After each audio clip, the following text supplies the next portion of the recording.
Are you searching for the best in online black radio? Then go to blacktalkradionetwork.com, helping you filter through the noise. Real talk, black talk.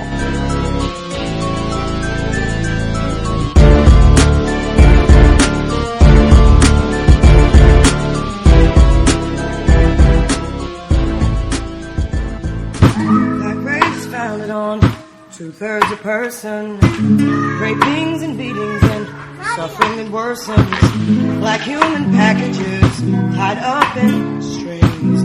Black rage can come from all these kinds of things. Black rage is founded on blatant denial, squeeze economics, subsistence survival, deafening silence and social control.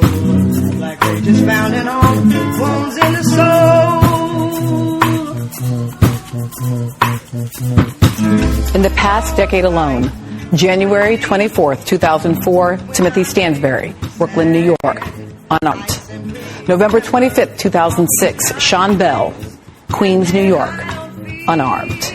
January 1, 2009, Oscar Grant, Oakland, California, unarmed. January 29th, 2010, Aaron Campbell, Portland, Oregon, unarmed. July 18th, 2011, Alonzo Ashley, Denver, Colorado, unarmed.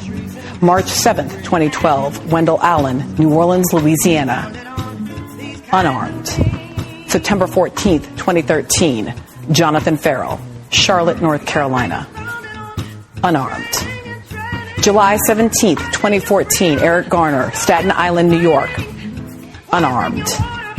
August 9th, 2014, Michael Brown, Ferguson, Missouri, unarmed. The story begins with the death of Baldwin's father, which happened just before the shooting. He was a severe man, a minister who was suspicious of all white people, but after James left home to work in New Jersey, after he was refused service in bars and restaurants and bowling alleys because of the color of his skin, he began to understand his father's point. He realized that his father had carried, as he put it, the weight of white people in the world. The trouble in Harlem that summer started because a white man had shot a black man. This is about Trayvon Martin. This is about Jordan Davis, Eric Garner, Michael Brown, Ezell Brown, who was shot in L.A. a couple days ago. Today in St. Louis, I think you said a couple blocks away, another African-American man was shot and killed today. They said he had a knife. But I just think there's a war on the black male, and it's tearing the country apart. Driver! Let me see your hands! Everybody stick their hands out the window!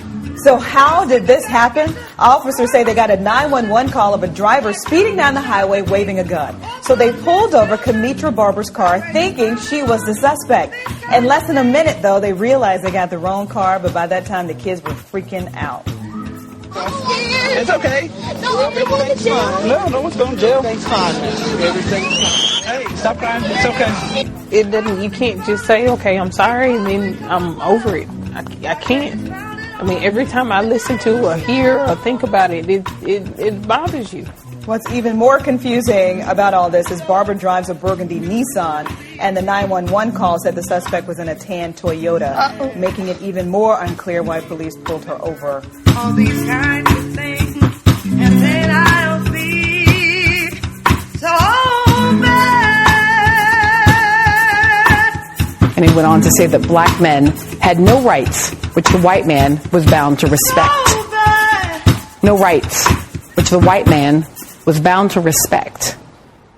No rights, which the white man was bound to respect. No rights, which the white man was bound to respect. Context of White Supremacy. Justice Gus T Renegade in for another broadcast, hopefully to share constructive information on the system of white supremacy. Today's date, Monday, May 4th, 2015. So I have been told.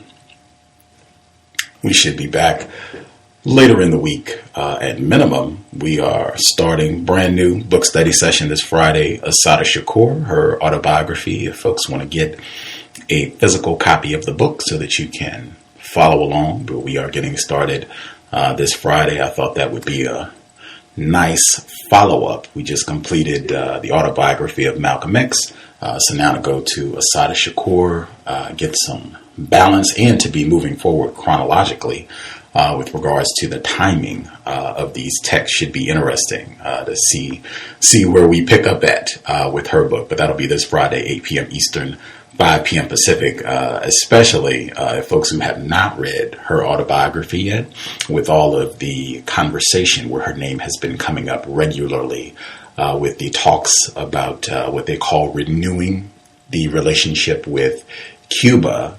She has been referenced consistently. First female on the FBI's terrorist most wanted list. At any rate, that's coming up later in the week.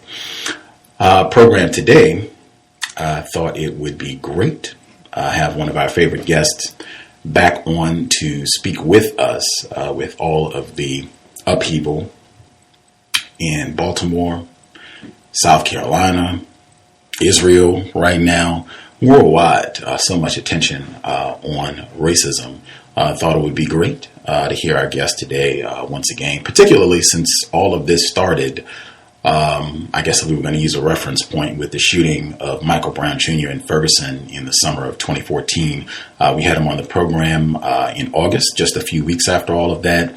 We had him back in December of 2014, just a few weeks after the non-indictments for Eric Garner as well as Michael Brown Jr., Tamir Rice had happened just a few weeks before we had him back the last time to get an updated assessment of all of this, the media coverage, what does all of this mean, to just try to make sense of it.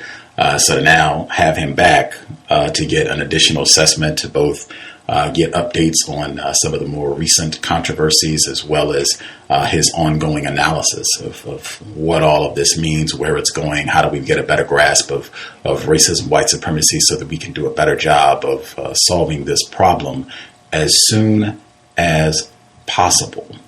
Our guest, you can check out some of his papers. They're linked at his site on academia.edu, should be linked in the description for the program. I would definitely encourage folks to check out the work. You can always get new literature, particularly if you check the footnotes, new reading material and extra stuff. It will definitely keep you busy if you're looking for counter-racist homework. Our guest is an associate professor in the Department of Philosophy at the University of Texas A&M. His work spans across the various fields of philosophy, jurisprudence, Africana Studies, and gender studies. His primary research interests are in critical race theory and Africana philosophy. Always a pleasure to have him on the program, joining us live. Our guest, Dr. Tommy Curry. Dr. Curry, are you with us, sir? Yes, sir, I am. Thanks again for the invitation. Pleasure is ours. Always glad when you can spend a bit of your time with us. For listeners, this might be their first time hearing about your work. If you want to tell folks anything you think would be helpful for them to know about who you are, what you do before we get started. No, absolutely. My work primarily focuses on anti-black racism and violence. Many of my publications deal with whether or not nonviolence actually works in a system of anti-black racism and white supremacy. This is largely building off of Derek Bell's thesis of racial realism and his racism as permanent idea. The question I ask myself is, how do we think of politics or liberation if racism is permanent? Many times we start with the assumption that racism is something that's dying, that's going out of vogue, that's weakening, that white supremacy is a decadent idea that has no relevance for us today. I take a different view of that. I think that racism and white supremacy are transformative, meaning that it's a dynamic ideology that influences both individual psychology and institutions. How do we adjust to the modernization and evolution of racism so that America maintains being an imperialistic and colonial or neo-colonial power? From that, my work usually focuses on political theory, but recently, because I'm writing a book, I've also focused on the plight and ideas of black males throughout history as being victims of white patriarchy and violence. Outstanding.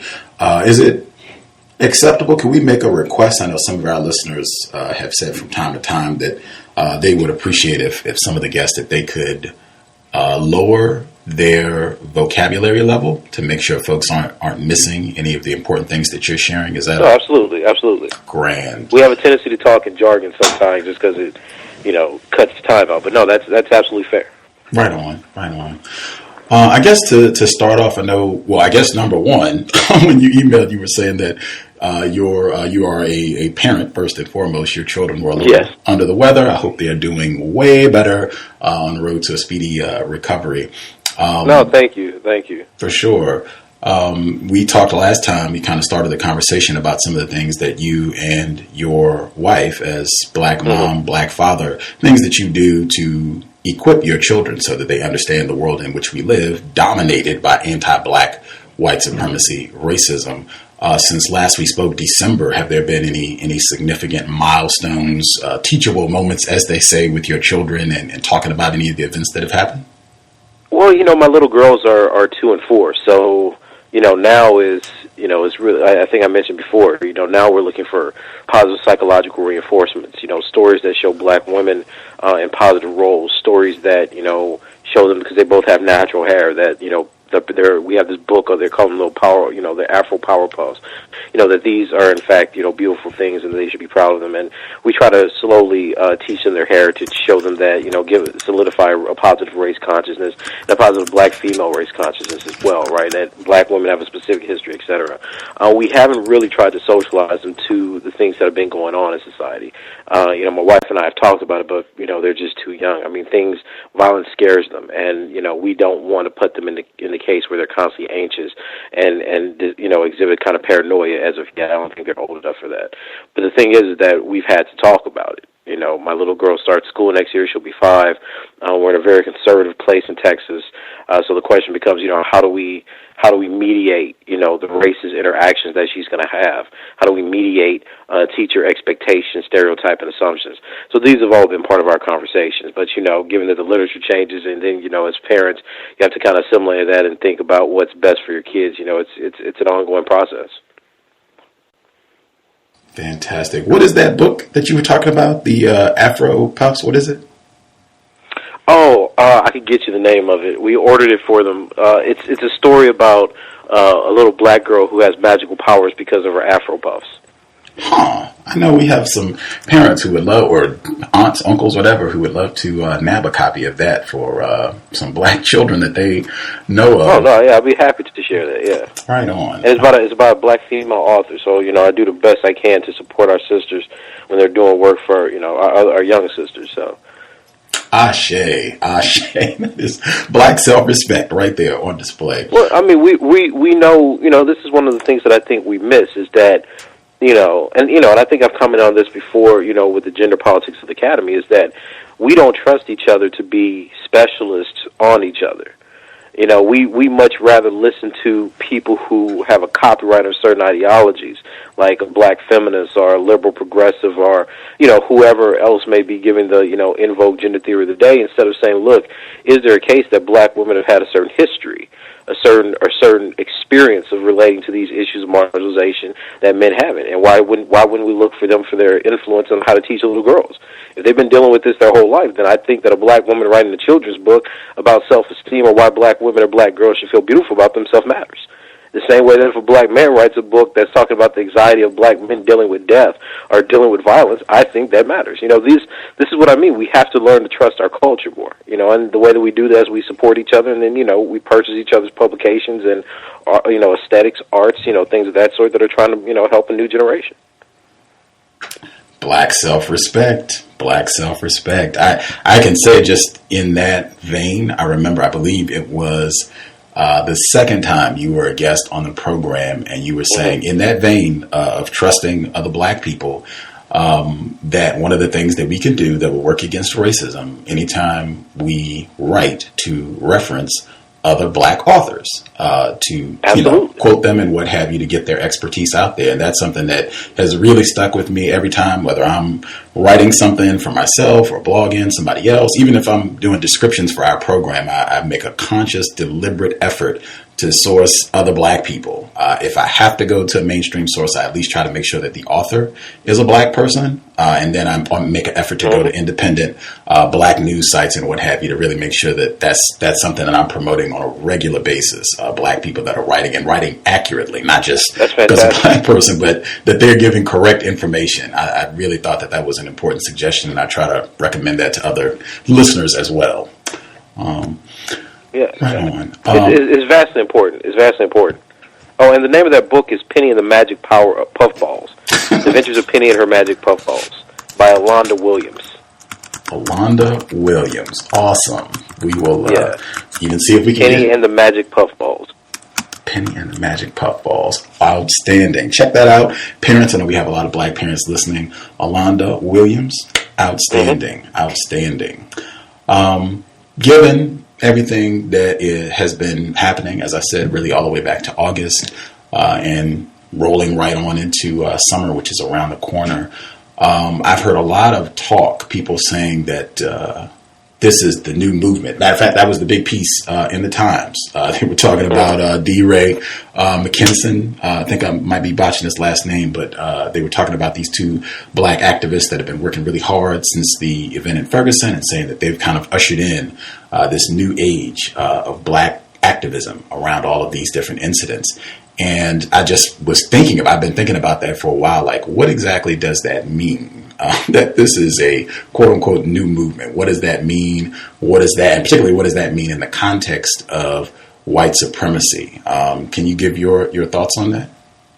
Unfortunately, I don't think that it means much. I think it means that people have brought an ideology, what people have touted, in terms of Black Lives movements of intersectionality to black politics. Rather than this being a success, I find this to be largely reactionary to a narrative. So, many of the people who are making this argument is that, this is not just about black male death, this is about black women death, like trans death, every identity you can imagine, right? The problem with that is that, while that may be a nice catchphrase and that it resonates with academics, it does not resonate with black people from the working class who are largely marginalized and don't have access to academic language and theories to explain what their movements should look like. Because for them, they experience the world very much the way that, the Washington Post database sees it, which is 304 black people being dead in 2014, 12 of those black people being black women, and 292 of them being black men. So what we've done is we've created a lens. And this is not to dismiss the idea that black women are victims, right? That's not where I'm going with this. But this is to suggest that when you make a movement based on a type of theory, which says we should be all-inclusive, that's fine. But if people experience the world where almost 300 black men are dying, and it's their sons, their husbands, etc., and the working class black people who are not fed these kind of representational theories are trying to activate themselves, or trying to protest, or trying to fight for all black people, they're not going to share the same idea and theory of that academics do. So when we look at Black Lives Matter and we say, here are the two figureheads of the movement, what we're really looking at is saying, here are the two spokespeople for how we understand the movement in this bourgeois academic class, and not how working class black people understand the movement. So a lot of those people that are marching for Eric Garner, that are marching for Rekia Boyd, these are people from their communities. These are working class people who may not have had a graduate education, who may not care about intersectionality. The question that we have to ask ourselves are, what are their energies? What's their consciousness of the world around them? And see, this is what I'm always suspicious of. I know every time I come on, I'm always talking about the academic class. But the reason I'm so suspicious of it is because when you look at social media, they dominate that space, right? They dominate how the world interprets what's going on. Black people are rioting because they say there is a structural imposition of violence on them. So this is the time. I really think about this, Gus. Every time there's been a movement in this country, when has it been intersectional?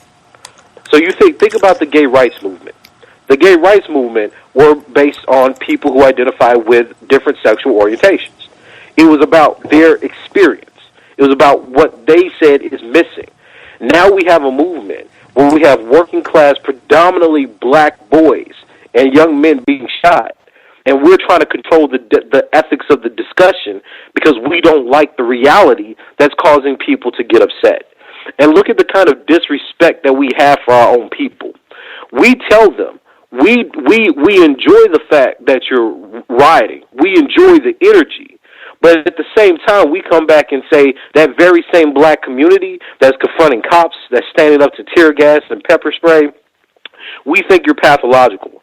Because the reason that you're not focused on these other bodies, like trans peoples and black women, is because fundamentally you're pathologically sexist. You see, and that's the problem.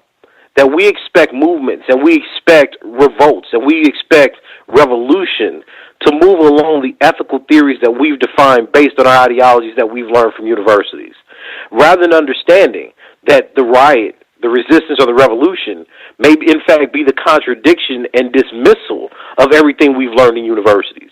Because as much as we've learned the theories and the jargons of intersectionality, as much as we learned the ideas of deconstruction, those things have not energized people to form social movements and resist cops the way that the death of these young black men and boys have, and the effect that their deaths have had on families, have had on mothers, have had on sisters, and other community organizations.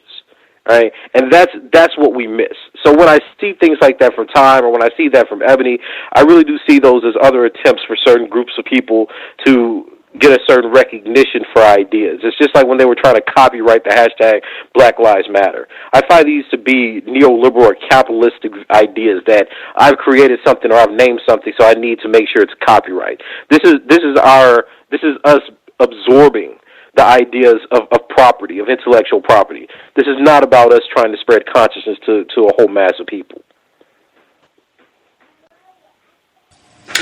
And you just said that these deaths, Eric Garner, Eric Harris, these different incidents, Michael Brown, Tamir Rice, they have galvanized poor black people, working class black people, quote unquote, to go out, confront racism, white supremacy, police terrorism.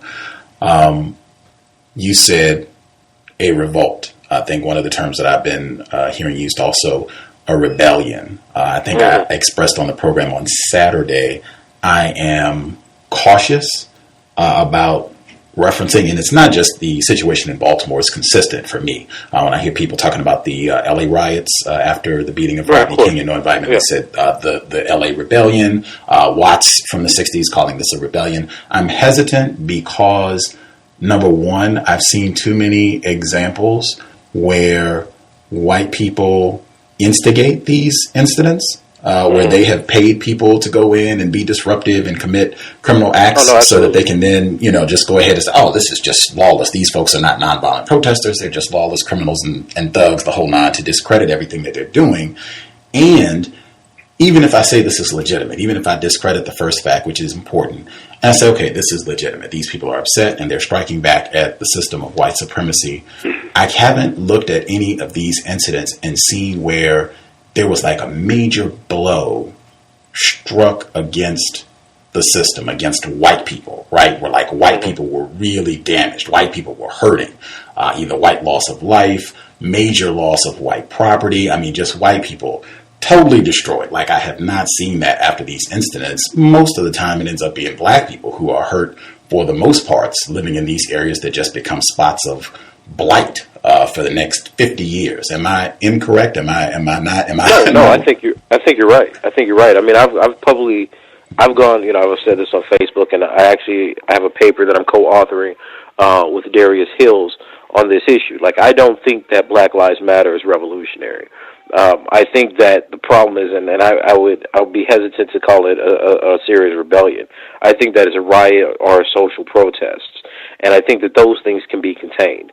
They precisely can be contained because one of the weaknesses I see of the Black Lives Matters movement is that it's already dedicated itself to certain strategies like nonviolence, and in many ways try to distance itself from other things that have not configured on its ideology. So if you're not intersectional, if you're not nonviolent, if you're not, peaceful, X, Y, Z, these things largely fall outside of its purview, and I think that that's a mistake. I think that when you draw lines around any kind of social protest or resistance, then that stops its evolution. because, this is just like when King was debating with Stokely Carmichael about including, the Deacons for Defense and CORE. People have different views of how to deal with violence.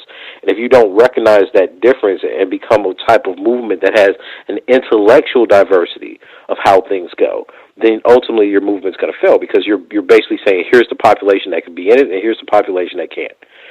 So yeah, I wouldn't say that it's a rebellion / revolution in that sense. The other thing that I think is especially dangerous, and I was saying this on my Facebook page, is that look, we get excited when we see the masses move. Then everybody's trying to become part of that, right? So, you see scholars who've never written on violence or advocated violence somehow now become excited, like, oh, this is the time for X, Y, and Z. And these become largely intellectual cliches that, oh, the masses have moved, so the scholars have to catch up with it. This is something that we have to understand, X, Y, and Z. But the problem is that we don't understand the structures that motivate violence, and more importantly, we don't understand how white supremacy responds to these types of incidences. So I think you're right. You put people in the crowd that are going to disrupt it. You're going to put people in the crowd that are going to, in many ways, bring out the law enforcement to tear it apart. You see people taking pictures with the young man that they pepper sprayed on the ground.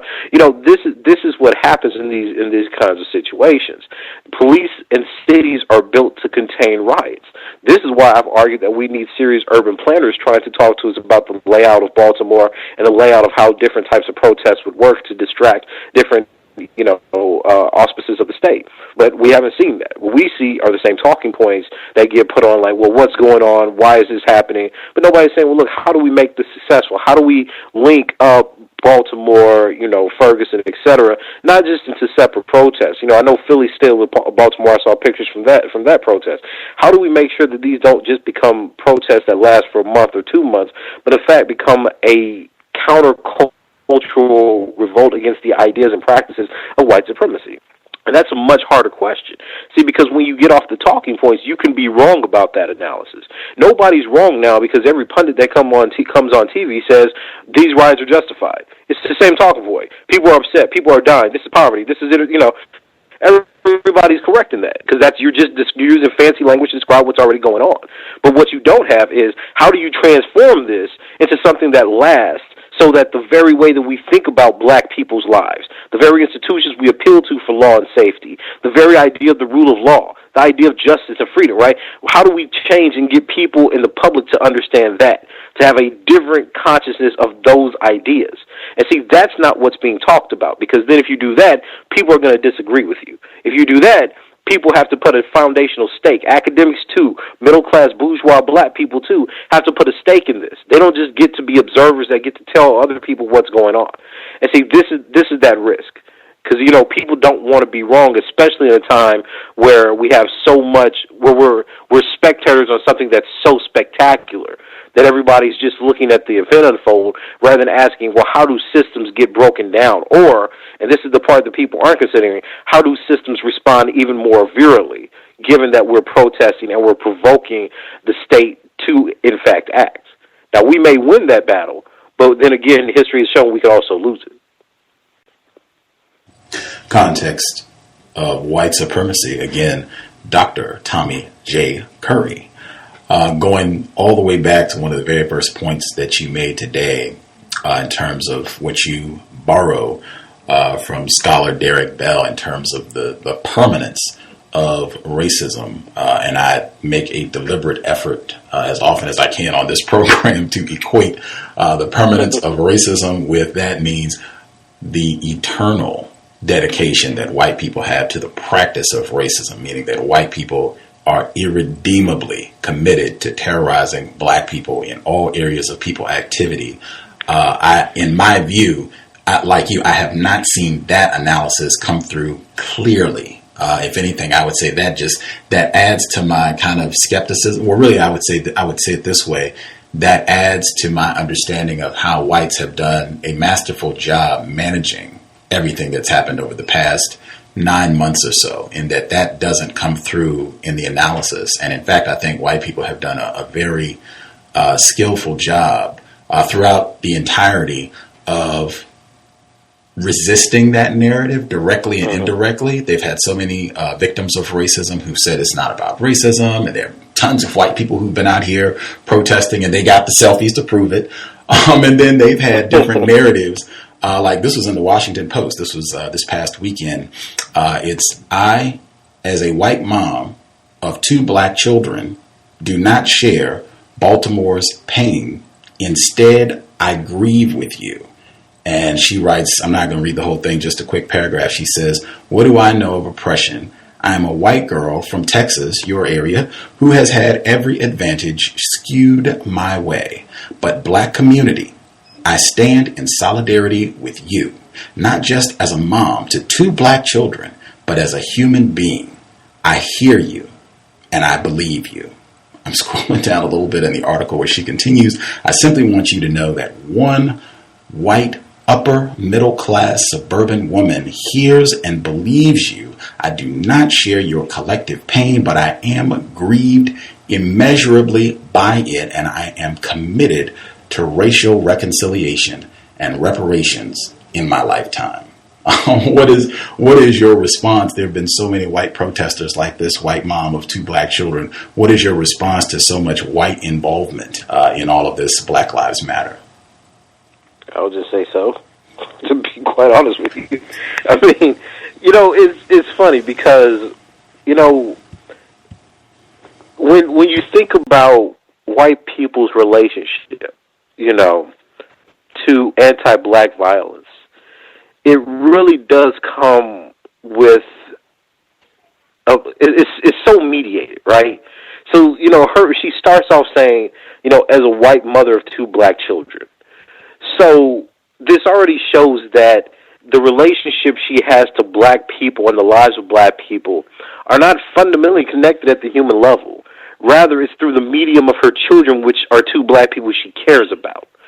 And the problem I have with this is that this is what I mean when I say that there is always this distortion of black life. So she doesn't, I remember we had a panel here on Dear White People a few months ago. And a white woman said that, look, I think the movie was great because, it lets me talk to white people about racism. And because I was one of the people on the panel just like, I think this is a terrible movie. I think that it's intellectually dishonest, and I think that it's politically deceiving and devious. But one of the things that, I said, I was like, look, you're telling me that Michael Brown gets shot in the head in broad daylight with no weapon.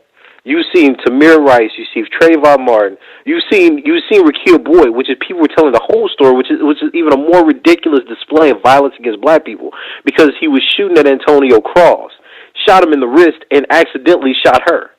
So this shows you that white people have no regard, right, for any black people that's even in the vicinity of the people that they're shooting at. And none of these things spark conversations about racism. So as a white mother, you can see black people dying. You can see black men still being hung in 2015, and that doesn't get you connected with why black people are marching in the streets. But your 2 black children, who you worry for because they're black, that does. You see, and that's the problem, is that even these accounts that come out to be liberal articulations of care and humanity, etc., are really self-serving. The issue becomes, why is it that black people still in the 21st century have to protest about what is supposed to be given to them as citizens in this country? Why is it that black men specifically have to fear that any interaction with the police or a pissed off white person will lead to them being killed and then it being justified? So there's an anxiety that comes about from blackness that can't be remedied by a white person simply saying they sympathize with the conditions that have brought about these protests. Because that same white person didn't sympathize with the conditions before the protests happened. This isn't new that black men get shot. It's not new that black women become victims of police brutality. It's not new that black people become incarcerated. These are relatively stable historical phenomena. This is what happens to black people in America. So the fact that you can't empathize with that or sympathize with that, and can only do it through 2 black bodies that you've selected, that you've picked out as being important out of the whole scheme of racialized people in the world, is in many ways just dishonest and incredibly naive and offensive. Because it suggests that the only black lives that do matter to these white people are the black lives that these black people have in connection to white people. It's the relationship white people form with certain black people that allows lives to matter, not the fact that black people have an intrinsic worth themselves. You know? And again, this is what our liberal and progressive time celebrates. We celebrate the idea that white people can recognize us, that we can be somehow understood by systems, even though our alleged goal is to overthrow those very same systems that demand this recognition. The law always works to let people who kill us go, but we want recognition by the law. We aim to problematize the way the media covers Black death, but we appeal to the media. Right? These things. This is what I'm saying, is that these are largely unformulated ideas and concepts and struggles that are in their nascent stage at best, that we need to develop and understand that, look, if this is a serious challenge about the law and the state, then that means that ultimately we have to find a way to reconfigure or socially engineer the way that the law and the state respond to us. Now, like I said, those conversations become more difficult because you can actually be wrong on those. There are going to be a lot of different opinions and a lot of different ideas that are not going to conform to the way that we think about the world. If folks have questions for Dr. Curry, feel free, chime in. I'll give out the number as we move forward. Just, again, analysis, I think that's important. That's something that I've encouraged since all of this started last August, in terms of really kind of making a 6 months evaluation, 1 year evaluation of what's happened. In my view, and I've kind of said this for some years now as well, I think if people are serious, racism is a problem. Many folks have said that over the past year or so, and beyond. If you really get serious and say, okay, let's go about the business of solving this problem permanently, I think if you start out from the premise that somehow, some way, we can rehabilitate white people so that they won't practice racism, I think if you start out thinking that that's possible, you have a radically different framework, a radically different agenda about how you envision racism being disassembled, as opposed to if you start out with the premise that, hey, this is permanent. This is not possible. It is a lost cause, divorcing whites from the business, the religion of white supremacy. And that's something, at least for me, I have not seen that in the past 9 months. For the most part, I have not seen that as a part of the analysis. Is that critical? What are your thoughts on that? No, it is critical. But remember, the reason that you haven't seen that as part of the analysis is because you built a movement on the assumption that the recognition of different black bodies increases their democratic access to different institutions in society. You see, this is exactly what I mean. We've brought into an ideology. Just think about this. So what does it mean? So you say you include black women, trans bodies, black men, etc. in a movement. The idea is the movement allows people in society to recognize the cause of these different people. So the idea is that you solve problems because if you include more of these bodies, you see that each body has a different relationship to violence, and we need to be aware of all of them. So you in making certain arguments about this, you've already presupposed that democratic recognition or the politics of recognition or acknowledgement actually work. That people, once they know about problems, will seek to address these problems. Now, if you start with a different view, right, so that's the liberal, progressive, intersectional, feminist view. If you start with a different view, be it one based in political economy, neoliberalism, racial realism, which is Derek Bell's theory, then you're going to say, well, look, no matter how many people you include, at the end of the day, it's going to be the state's disposition and their economic profit or what they gain in terms of maintaining order and legitimacy from killing black folk. And if you read the failures of these types of appeals, such as the Zimmerman case, where white people funded George Zimmerman to get him off, right, or the Wilson case, where he became a millionaire for killing Michael Brown, right, or even, Servin, because we talked about Rekia Boyd. He was one of the first cops ever actually charged, him getting off. All of this suggests to us that law works towards the ends of white supremacy. In other words, people with enough resources, public opinion, can manipulate the way the jurors think so that they always let white people off or people who kill black people off. Now, if you take that stance, then you say, well, then what's the point of the movement? Because if the movement is only to get people's issues recognized so that they can go to courts, right, But the race realist says, well, the courts are always going to nullify. They're always going to, they're going to let the white person go. Then you have to say, well, then why does the movement appeal to the courts and the institutions that the racial realists and the political economists and the black radical tradition is saying are fixed from the jump? See, and that's what I mean when I say that we have not developed a coherent analysis of what we're actually appealing towards. So let's say that you're right. What are we trying to do? So these 6 cops are getting charged, right? Mosby is charging these 6 cops. So let's say we get convictions. Let's say they go to jail. What does that conviction mean? Can we recreate Baltimore with a black female attorney, right, or a prosecutor that's going to do that in every urban municipality? Is our hope that this one victory somehow brings back all 300 or brings some kind of reconciliation for the deaths of all 300 people in 2014? You see, this is what I mean. We don't have an agenda that takes seriously how white supremacy influences and dictates the instrumental workings of these institutions. We have ideals and hopes based on an assumption that we're human beings and citizens in a country that treats us like anything but. And that's an intellectual failure, right? And that's what I think makes these types of revolts or resistances and our pontifications about them even more scary, is that we haven't gotten the picture. Right, we're reacting to a civil rights narrative, and look how outdated we are. We're doing the same thing they did in the 1960s and 70s, as if those strategies are tried and true. But when historians are telling us that these things have failed, when people like Mary Dudziak and Bell and the late Du Bois are saying, look, these things largely failed. We're getting different kinds of arguments by Cobb, who's saying, look, nonviolence was supplemented by armed resistance and violence. That's why the movement got anywhere. We don't look at that. We just say, let's do the same thing. Let's think that a riot is going to change the world. Let's think that convictions are going to change the world. And that's not what we're dealing with. We're dealing with both the psychological disposition of whites who do get off, who have an eroticism or an erotics tied up in the killing of black people, specifically black men, that we don't want to talk about. We have the marginalizations of black women and black communities that people don't want to talk about, as if poverty and, cutting these communities off from access of education, healthcare, and social services is not a type of slow genocide. And then we have the ways that institutions fail to recognize black bodies. So we have people that are actually in the courts and systems, lawyers, prosecutors, saying that it's easy to deal with these rioters, shoot them. So if you have all those death ideas going towards black people, then I want to know how recognition alleviates that.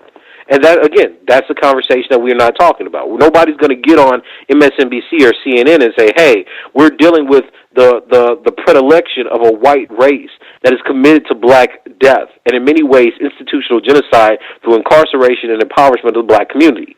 This is simply a symptom. Police brutality is not the core of the disease. It is a symptom of institutions that have been legitimated on the death of black people. So the same way that lynch mobs and lynchers were involved with the police force, the idea was not that if you got rid of the police, the lynch mobs would stop. It was that you live in a society where it's okay to kill black people, and the roles that people take on, such as being cops, allows them access to the people that they can lynch, because people now say that Negro deserved it. So that cop participates in the extra legal brutality that gives rise to his position. Because if you get to kill them, if black people are fearful, then it makes the job of the police much easier. Because your job is simply to maintain order, to enforce order. You don't have to recreate the whole system, because the fear of the people, their need to be disciplined, their need to be killed, is already solidified in the minds of the population. And we miss that. We're appealing to the same systems, to the goodwill of institutions, to change things that have been historically solidified, not only in the minds, but in the practices of a white supremacist republic for centuries. Context of white supremacy.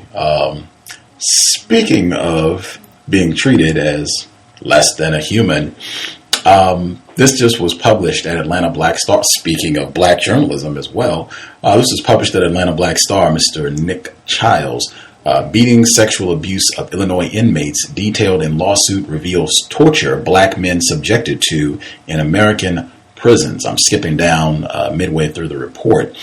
That as an example of the torture, the black inmates had to endure a strip search in front of female officers, touch their genitals, and spread their buttocks, and then use the same hand to open their mouths. They would also have to march from their housing units to the gym at the facility with their heads on the backs of the prisoners ahead of them in line, so that one man's genitals were in direct contact with the next man's buttocks. If they broke the formation, they would be violently attacked by the guards, according to the suit. The guards called this nuts to butts. What is it? I think you were just talking about sexual abuse, state-sanctioned violence against black people, black males in particular. Look, send me that article definitely, because I want to read it. But this is why this is funny. So I'm writing this book, The Man Not, and the second chapter of this book is on Eldridge Cleaver's lost manuscript, The Book of Lives. It's something that I found in some archives that has never been written about. People don't even know that this exists.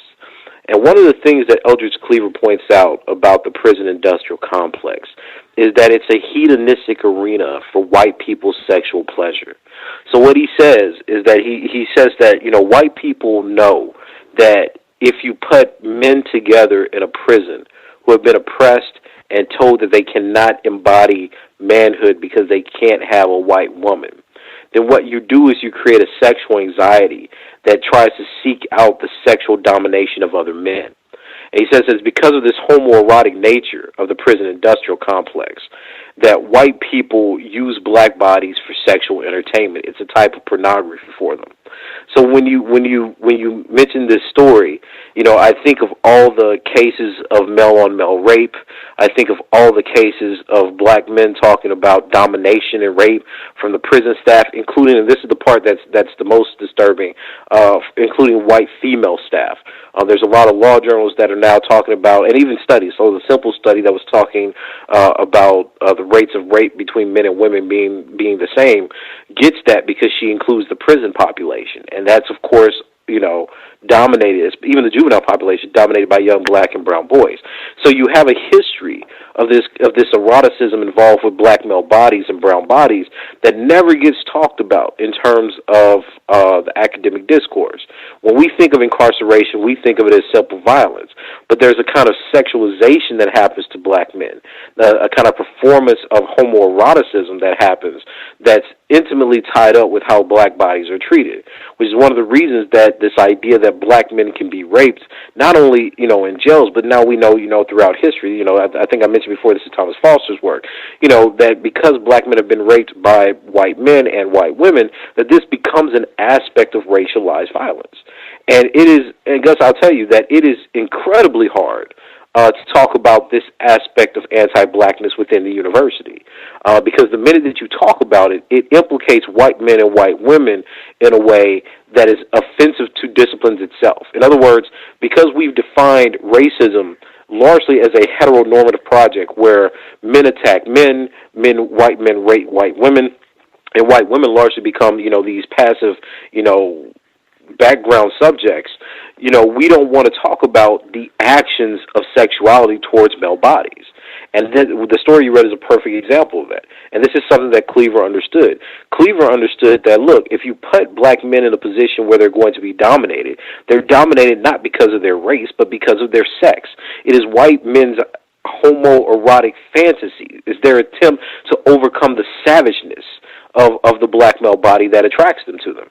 And the thing about it, we accept this on a heteronormative basis, right? We laugh at the idea that black athletes have white cheerleaders. We laugh at the idea that rich black men get white women. So we accept the same kind of eroticism or exoticism when we talk about white women's attractiveness to black men. But then we completely dismiss it because we don't think that homoeroticism or homosexuality have anything to do with racism when you talk about the relationship that the white male body has to black male bodies. And this is why things like that at the prison happens. This is why the UN has report after report about prison rape in the United States and black men's victimization by giving the false the numbers of exonerations and false convictions, but nobody wants to talk about it.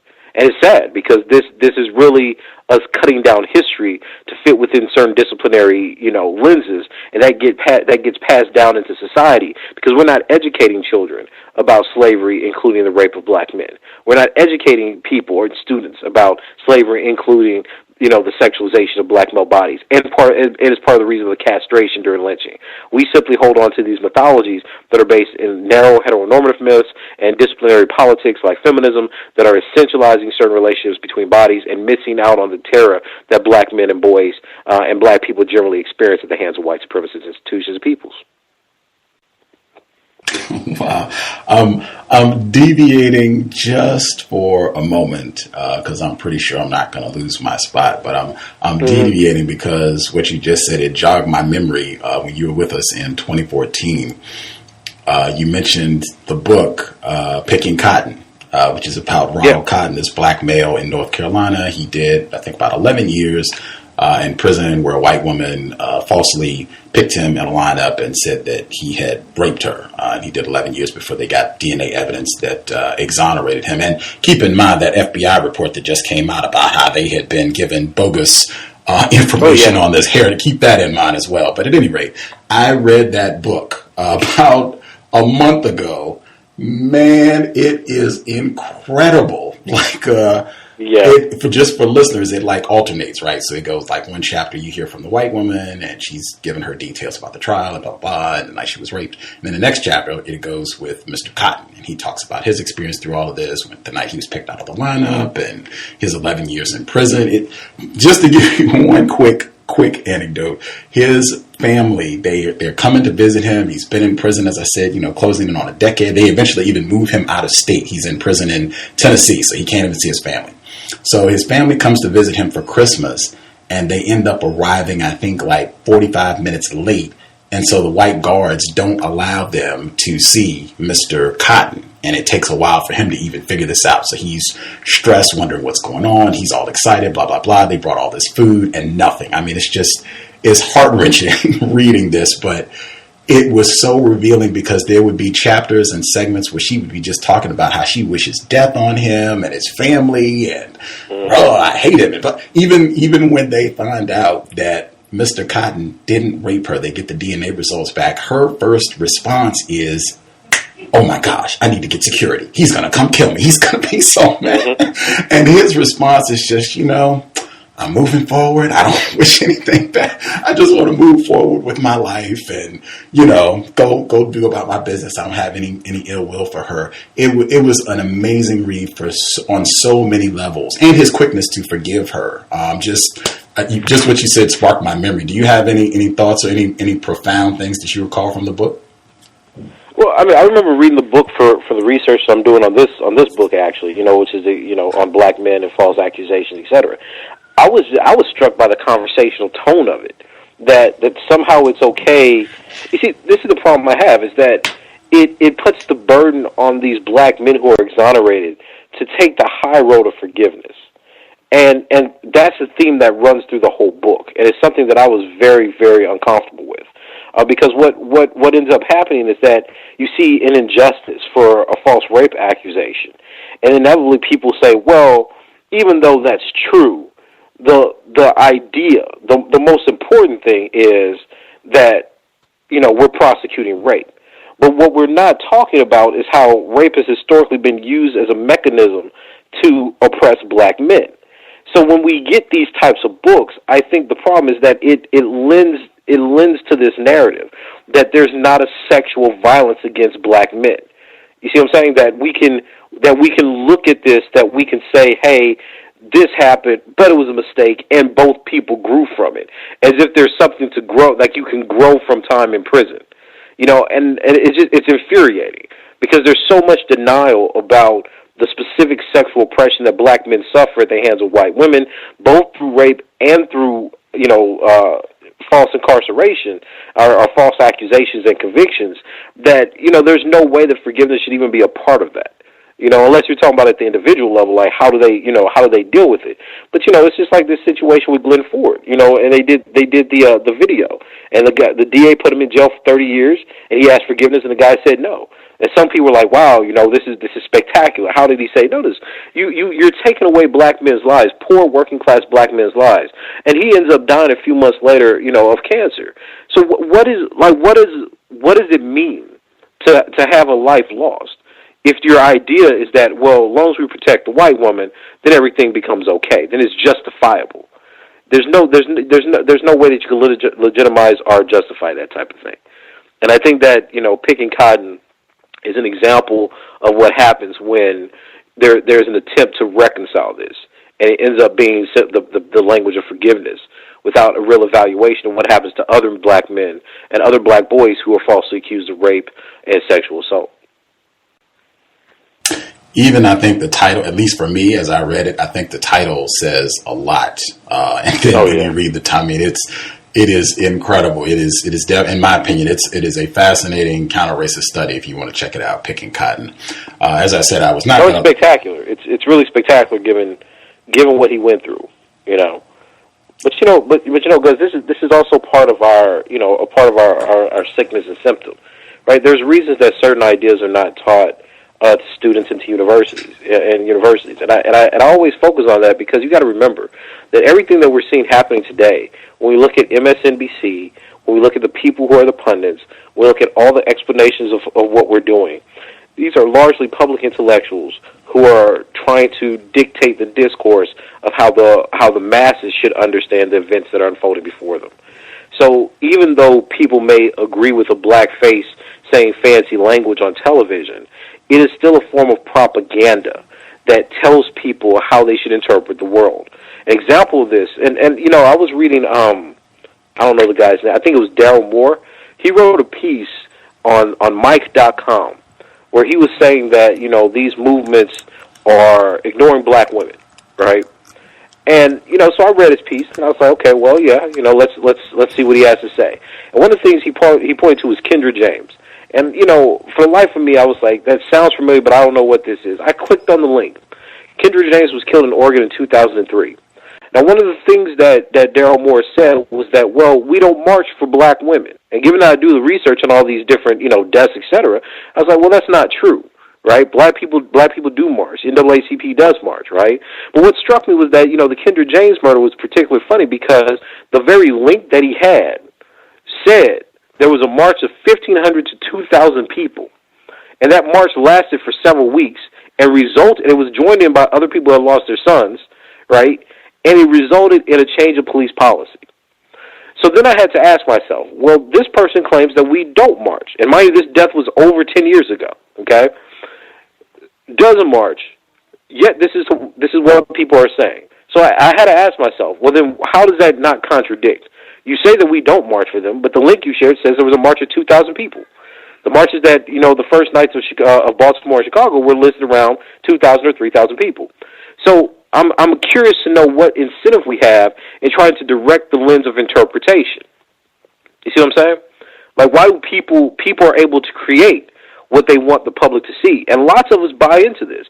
I was arguing with a scholar, and she was saying, well, look, black women don't get attention. I was like, well, look, I don't think that that's completely the whole story. I think the issue is that the black masses see this as a black male problem because of how black men are treated. And black women in these communities, these working class communities, see it the same way. And that's not to say that the 12 black women that was estimated, because that's, of course, not the whole number, right, because we don't know what's reported. But let's just assume that doesn't mean that the 12 lives of black women don't matter. But it just means that you're dealing with something that dramatically affects black men and boys. And how do you situate or center their experiences, given that they're fearful, that the whole community is fearful for them? So that's what I mean, is that we have to just like the picking cotton, we have to be aware of what kinds of ideologies and propagandas are directing the ways that we interpret events that are happening to us and within our time itself. And that is definitely not part of the conversation. Nobody's coming on the news and saying, look, let's be critical of this aspect. Let's situate this with facts. Let's situate with how this affects communities. Why are black women standing up for black men? Is it just because they're black men, or because they're losing people who are close to them, fathers, sons, etc.? People are important to their communities and to their children's lives. None of that's part of the conversation. All we're looking at is this body does this body does that, this is this interest, and that's what I'm saying. These things are largely figments of, fictitious. They're the products of our imagination and certain types of ideologies. And these ideologies are not going to hold true given what's unfolding before us. Our notions of justice, our notion of law, our notion of civility, all these things are going to change if this actually does develop into a social movement, right? And I honestly don't think that the masses, because we haven't been having a real conversation with them, or the academy, or the middle class is ready for that kind of reality. because they have a stake in the system. If think about this. If the university said that we're going to threaten every black person with terrorism or treason because they're speaking in support of an anti-governmental action, these people would shut up quickly. And that's the problem, right? That we speak because we're allowed to speak. We're speaking because we have structures that demand that we pay some attention, so we struggle for relevance. And the sad part is that we do this all for recognition. Right? We want to be recognized as that social scholar. But then like I always say, you look at these scholars, are they researching this? Are they staking their careers on this?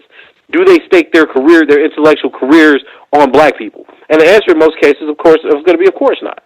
Because everybody knows that if you fundamentally write on black people, if you tie your research to the issues of the community, then you're going to be looked at as less of a scholar. Even other black studies departments in this country aren't going to hire you. Because black studies departments in this country have been largely motivated towards a post-structuralist and interpretive idea of blackness. They're not interested in how people are concretely researching Baltimore or Ferguson or what blackness means or white supremacy means or that all white people are racist. You get more recognition and accolades for saying that all men are rapists than you do for saying that white supremacy is a historical system of organization that distorts the way that we think of humanity. It's just more in vogue. It's okay to be against certain aspects of gender. It's not okay to be against white people. And that's just the reality of it. So that's what directs these kinds of discourses. This is why there's a push by certain intellectuals to call the whole black community, men and women too, homophobic and sexist. That's why we get these analyses of Black Lives Matter that are focusing so much more on the gender question than on the class question. Because these are priorities that are set by institutions that have nothing to do with black people. And it's a sad aspect of it. So that's why questions like male-on-male rape, that's why questions of homoeroticism, that's why questions of, exonerations and false convictions of black men don't really have traction within any of these conversations. Because the idea is decenter men, decenter blackness, make it about everything else, and then try to explain it and teach people that that's the way you should interpret these movements. Speaking of homoeroticism, I always check the footnotes when I read different reports that you've authored. And even a lot of times just in the course of our conversations, you'll reference other books and what have you. So I get reading material. When I was reading one of your drafts, you mentioned the 2014 publication, The Delectable Negro, Human Consumption and Homoeroticism Within U.S. Slave Culture. And I said, wowee, this is fantastic. So I check it out. And this is on page 177. They're referencing William Styron, who is a white male who wrote about Nat Turner during the 1960s. Yeah. So the book reads, amid this national furor, William Styron's novel and notoriety led to the resurrection of the most contentious and racially charged aspects of Nat Turner's legacy. In November of 1968, Styron received a letter from one Robert B. Franklin in Elkhart, Indiana, describing how he had come to possess Nat Turner's missing skull. I have in my possession a skull, he begins, which I believe to be that of Nat Turner. The skull was given to me by my father, who inherited it from his. My grandfather was a doctor who practiced in Richmond, Virginia around the turn of the century. The skull was given to him by a female patient whose name is not known. She claimed to have gotten it from her father, who was a physician in attendance when Nat Turner was executed. Turner's missing skull had long been a sore spot for black people living in and outside of the Southampton, Virginia community. The beheading of Turner coincided with the boiling down of his flesh and the use of his skin parts to make the notorious money purse. Franklin's letter to Styron only confirmed long-standing black suspicions that whites had literally and socially consumed Turner's body. Whether or not Franklin actually possessed Turner's skull, a fact that remains today unproven by medical science, his safeguarding of the skull and treating it like a cherished family heirloom demonstrates that well into the late 20th century, the possession of Turner's cannibalized body had social and historic significance for whites. I haven't read the whole book yet, but just flipping through it, man, I am excited to dig in. It's good. What does this book reveal about white supremacy that we generally ignore or don't think about? Oh man, I taught this in my grad course this semester in anti-colonialism. So, we went through a pretty close reading of it. It reveals a few things. One, that African people were afraid of Europeans as cannibals, and that cannibalism, or what Woodard talks about as a kind of parasitic relationship that whites had to the black body, was very much a part of enslavement. That being said, Woodard also argues that one of the ways that this kind of parasitic relationship works is not only through physically eating black men, which he demonstrates there with Nat Turner, but also through rape. And he says that one of the reasons he uses James Smith's autobiography, he goes back to Frederick Douglass's autobiography. He of course talks about Linda Brent's scene where the young black boy is chained to the bed of the master. He says that, look, all these are examples of how white men, white culture, white supremacy sought to consume black male bodies. And he says that one of the problems that we have, and this is kind of his attack on the present order of how we study racism and slavery, is that we can't imagine the relationship of white men as homosexuals. That there's a homosexuality that existed within slavery and within America that is never taken up. Largely because we don't want to talk about anal penetration, and the last few chapters talks about both the pleasure and the torture of that to black male bodies.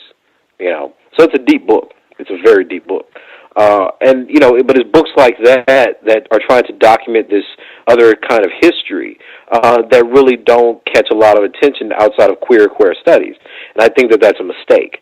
So I can tell you that in my field of philosophy, people don't even read this stuff. I'm still getting into arguments that if I talk about black men being raped, and actual convictions, because on my Facebook page I post a lot of convictions of white women and white men who raped black men and boys. People are saying, well, look, this is anti-woman, they link into something like men's rights or whatnot. But this is a history. This is not a reaction of black men saying we're losing privileges. They're like, this is a history of victimization. Black men have been raped as part of the institutions of Jim Crow, slavery, and American racism. But there's lots of pushback for this type of stuff, largely because of heteronormativity, and also because, we have a certain kind of feminist politics that doesn't want to move beyond the heteronormative mythology of sexuality. So it makes it very difficult for these kinds of conversations to gain traction, because even when you have an excellent work like, Woodard's Delectable Negro, or even Foster's work, or, there's so many more. Even when you got Baldwin, Going to Meet the Man. Even when you read these kinds of texts, people are not ready to make that part and parcel of the conversation. And it's a reality. It's just it's historically true. These things did happen. The question is, how do we articulate them under theory, and how do we bring this to the explanation awareness of black people more generally? These are one of the things that history's hidden. Nobody wants to see a white woman as a rapist, and nobody wants to think of white men as having homosexual urges towards black men. It's just not popular. Do you see these patterns repeating, like right now, 2015, in terms of either the literal or symbolic cannibalism of the black body? Oh, absolutely. Absolutely. I'll give you an example about this. So there was a case in Ohio about Dion Payne. He was murdered by two white men, and this is very recent. This was, this happened in August of 2014. He was raped and anally penetrated by the white men, and then he was killed and left dying at the steps of a hospital. They recently sentenced these people. They didn't charge them on rape. People started, kind of a petition to get them charged on rape because he was a 16-year-old boy, and nobody wanted to do it. So, and you see this all the time with stop and frisk. You see this with just the brutality. Like Darren Manning. He was the young boy during stop and frisk where he had his testicles ruptured. They later found a blood clot in him. So this happens all the time. This isn't just a historical phenomenon. But again, we don't talk about it. It's like Eric Glover being... They killed those two boys up in Joliet. I think that I mentioned this before. And not one blog wrote about it. Even these blogs, saying that they're dedicated to race and gender and feminism and all this other stuff, didn't pick it up because it was two black male bodies. And, you know, and I was just furious about it because I was like, you see, there's all these claims of erasure. Black people generally don't care about black women. Black people don't care about any of these other things. They don't care about sex. But then it clearly shows that there's a blind side to how black people are being victimized in a variety of sexual ways, with a variety of erotics and desires of white people being played out on their bodies.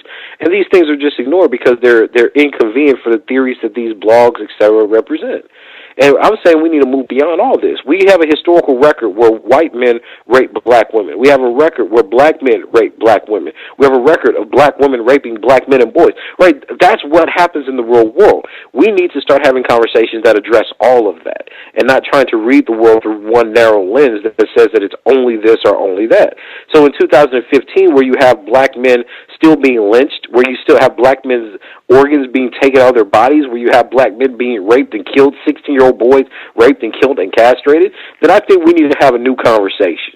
I think perhaps, just perhaps, homoeroticism and the sexual allure of the black male body becomes relevant to how these black men and boys are being mutilated. But, you know, that's just me. That would include Donald Sterling as well. I remember when all of that came out in 2014 that it had years prior to not just his court case with the housing discrimination, but that he had been making homoerotic comments in the locker room of the Clippers about these black bodies and how delectable they looked. I'm paraphrasing, but I mean, this was widely reported, ESPN and several other outlets, that he was making these sort of comments years before we got to the audio recording in V. Stiviano. But absolutely, I think that's something folks should consider, and hopefully we will be discussing that book down the road, The Delectable Negro, Human Consumption. Oh, yeah, it's a great book, man. It's a great book. Put it on. I'm sorry. Oh, go ahead. No, it's a great book. I mean, one of the things that my work tries to do is, you know, and this is one of the reasons that I think that it's both popular and unpopular and infamous and famous in certain circles as well, is that I don't hold one theory to be true all the time, right? Like, so I'm a critical race theorist. I have a certain view of how I read racism, but I also look at anti-colonial thought. So, you know, I'm very much indebted to people like Sylvia Winters, Fanon, to certain aspects of Lewis Gordon's work, etc. So it means that when I do research, I don't get a predetermined result. There are lots of times I do research and I think one thing, but then I do research and it's like, oh, well, that's just not true. You know, and I don't think that that's the way that academic research and liberal arts works anymore. People are writing what they want things to be onto different texts. So, you know, like it's like when I wrote the paper on the Wiz. I found out that a black man had tried it out. You know, a guy who was a radio show host, Harper, you know, started up with the idea, tried it out in New Jersey and Baltimore before they brought it to to the big stage in New York. I found all this stuff out. So this completely changes the way that I have to interpret the text, interpret the play. You know, and so this is how research should be done on black people. We shouldn't keep imposing these pre-configured ideologies and notions of nonviolence or democracy or peaceful solutions on these groups of people. We have to actually go in. So like Baltimore, what is motivating people in Baltimore? What is the socioeconomic position? They are saying that this is because of Freddie Gray. What does Freddie Gray represent to them? See, these are the types of questions that we need to know before we start talking about what these people aim for. Because people in Baltimore are going to be very different than black people in Ferguson. They're going to have the same symbols, but they don't have the same ideas. Their notions of justice are going to be different. Their activists are going to be different. Their notions of what kinds of violence that they're worried about are going to be different. Their economic situation may be different. Right? All this changes. But we have absolutely no information on that as of yet to base any notion of what's driving, motivating, or creating the ideals these people are striving for, you know, in this kind of riot. You know? And that's what I mean. We rush.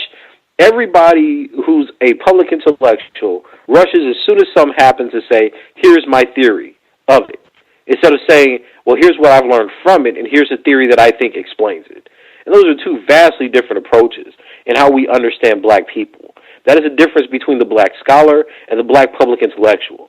The black scholar attempts to learn from what black people throughout the world are doing, how that influences how we think about black people and white supremacy.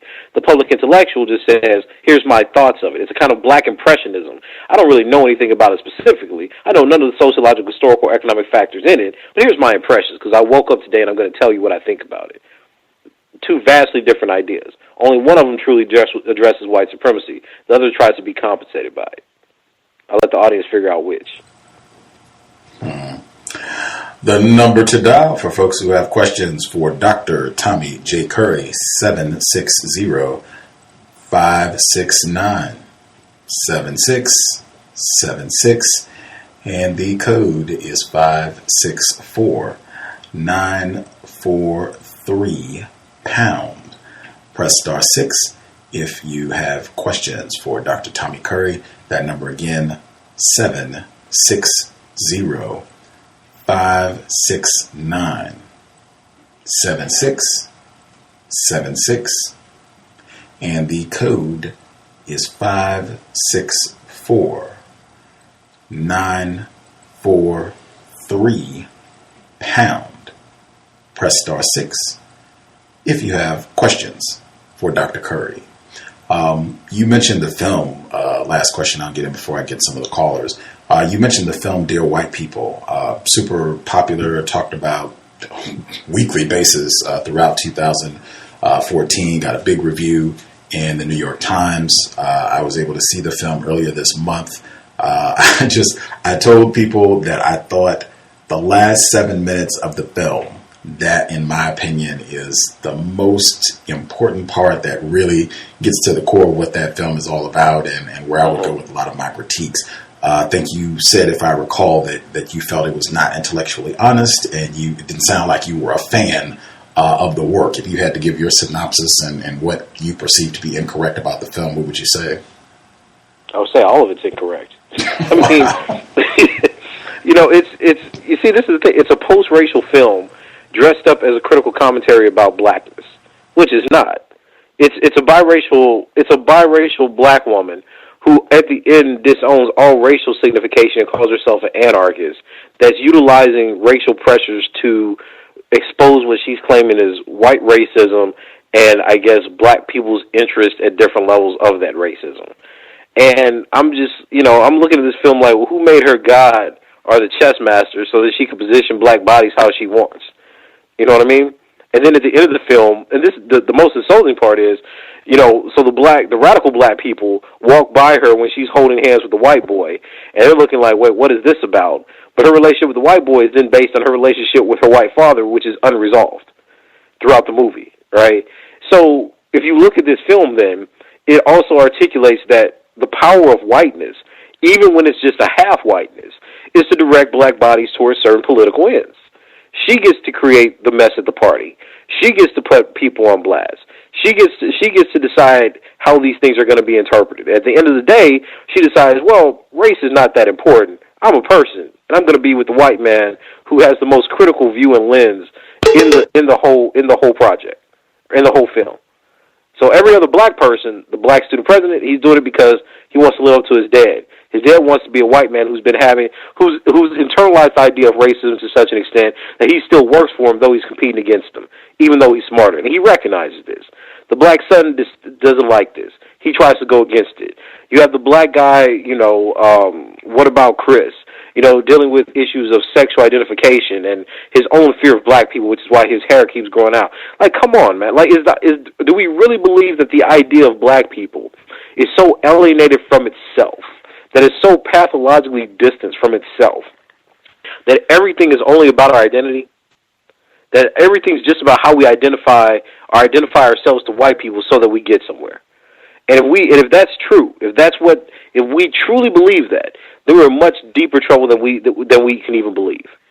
Because I can't believe that black people become so dictated and determined by these types of things that they can't have a reflective moment in the whole film and do something different, but the biracial white person can.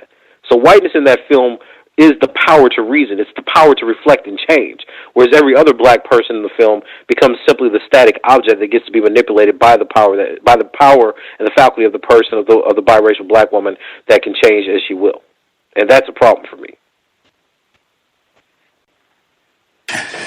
Yeah, I was supremely suspicious of that film as soon as I saw the attention it got at Sundance last year, and then, as I said, it got a huge positive review in the New York Times, and it was white people couldn't find enough accolades for this film. That immediately had me suspicious, and then once I actually was able to see the film, all of my suspicions were confirmed. Particularly, as I said, that the scene that you mentioned, for folks who have not seen the film, this non-white female with a white parent, like the climax of the film, she disses the black people that she's been protesting with to literally walk off into the sunset holding hands with this white man that she's in a sexual arrangement with. And it's like she gives it's a double entendre. She apologizes to him and symbolically her white father at the same time for being like a rowdy Negro, and she'll get her act together and stop associating with these other Negroes and be a well-behaved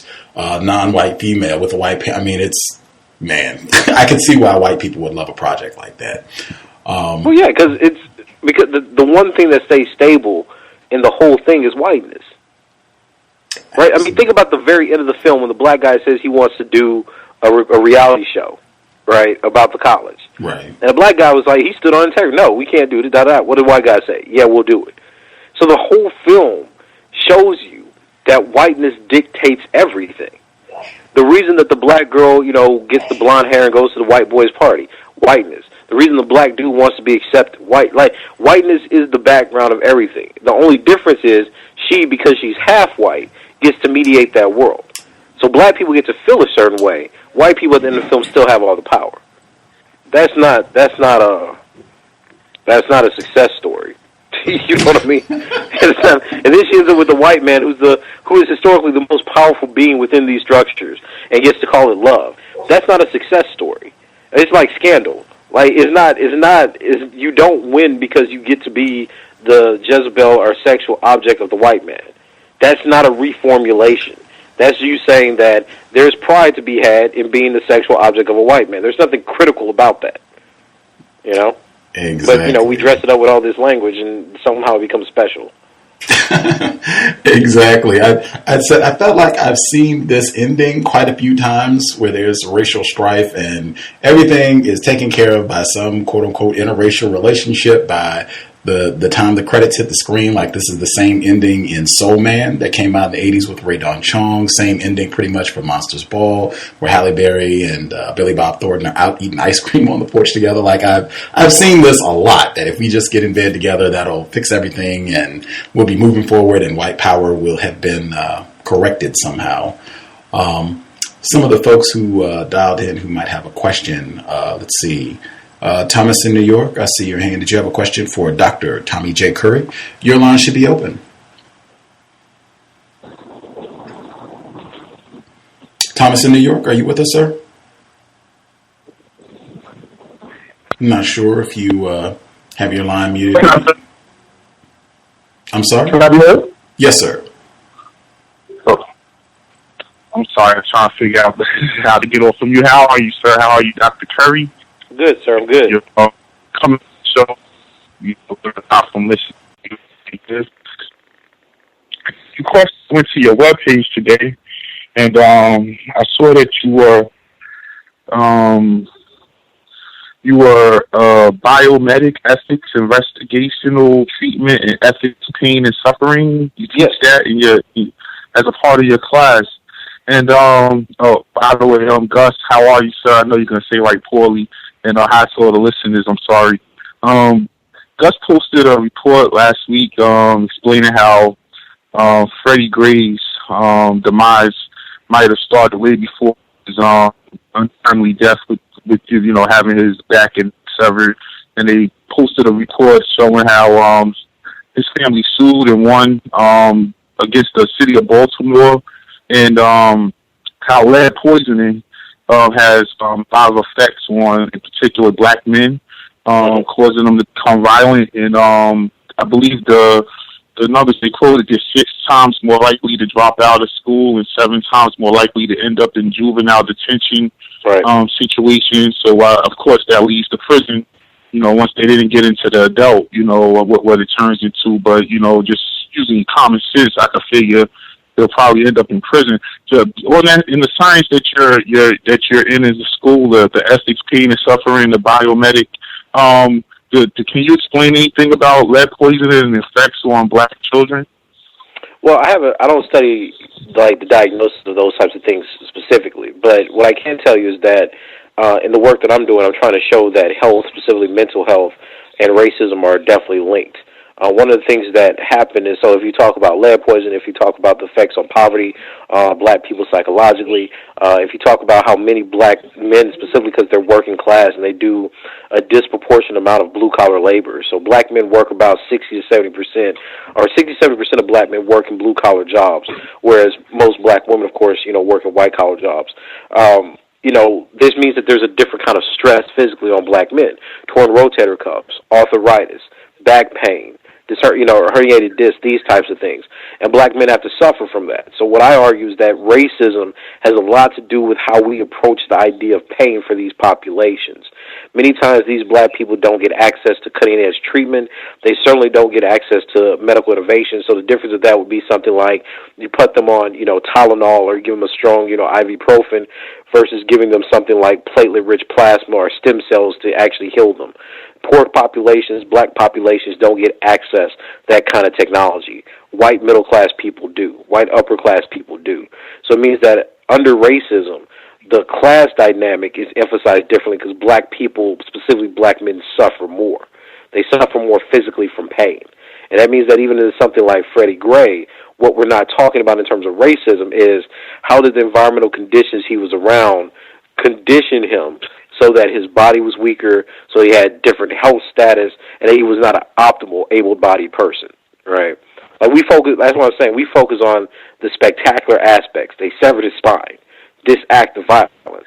But we don't understand that many of these populations are being engineered for a very slow death and neglect, and that's because we don't focus on health, we only focus on politics. So I try to make a more comprehensive type of conversation in my work. Another question for you. You said that you also deal with anti-blackness, and I consider anti-blackness down on different levels. Mm-hmm. But in my opinion, the black people knowing and willingly working for the system against other blacks, like cops, politicians, civil rights activists, you named some of the intellectuals earlier, I think that it should be under constant attack by the blacks who understand that they're working against the blacks. So the rest of the people know, listen, don't listen to this person. This person, they're not talking for our interest. They're talking for the white person that's paying them to talk, I just want to know how you talk about that, because Gus is, he's talking about black people. And I'm like, in some cases, I think there's an alternative. I do get it, but, I think that when I see 3 cops in this case, once again, black cops, how could y'all took a job knowing that you're going to be arresting black people, sending them away to jail. You knew that before you signed up for that job. Everyone knows that that's what you do when you're a cop. To me, that definitely against the people. What do you think about that? No, I agree with you. One of the arguments that I make in my work is that one of the reasons that people problematized the black power movement so much was not simply because of the idea of the black macho, right? So that's Michelle Wallace's idea that she later retracts in the introduction for the 1999 version of it, that, black power felt because it was horribly sexist. It didn't didn't solely fall from that idea, if any. One of the things it fell for was, one, because of the CIA and FBI trying to destroy it, and two, it problematized the interest and the ideas of the black bourgeois as being counter-revolutionary to the interest of black people. So you can see this even in people like Elaine Brown's work, and early Angela Davis's work, where they're constantly trying to show you that, look, not all black people have black liberation as a foundational interest. Your class status matters. Your religious status matters. And see, today that conversation is completely gone. So what we've done is we've dismissed one of the movements that have pointed out to us that black people can be fundamentally aligned with the white power structure, and we've demonized it as being fundamentally decadent and sexist. And then we've come back, because that voice is no longer there, and said that all theories that black people hold, or all positions that black people hold, are fundamentally good.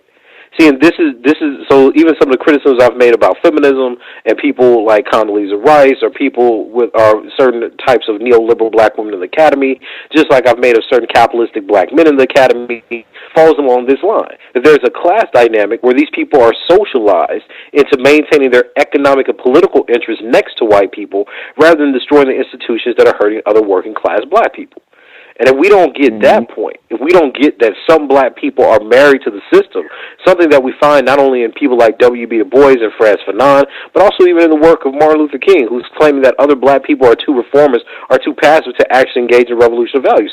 Black people have known that these people have existed throughout time. We even make fun of it. We know these black people, existed during slavery. But somehow in the 21st century, we act like we can't have a sustained criticism based on political economics and, kind of the psychology of certain classes of black folk. And that's a mistake.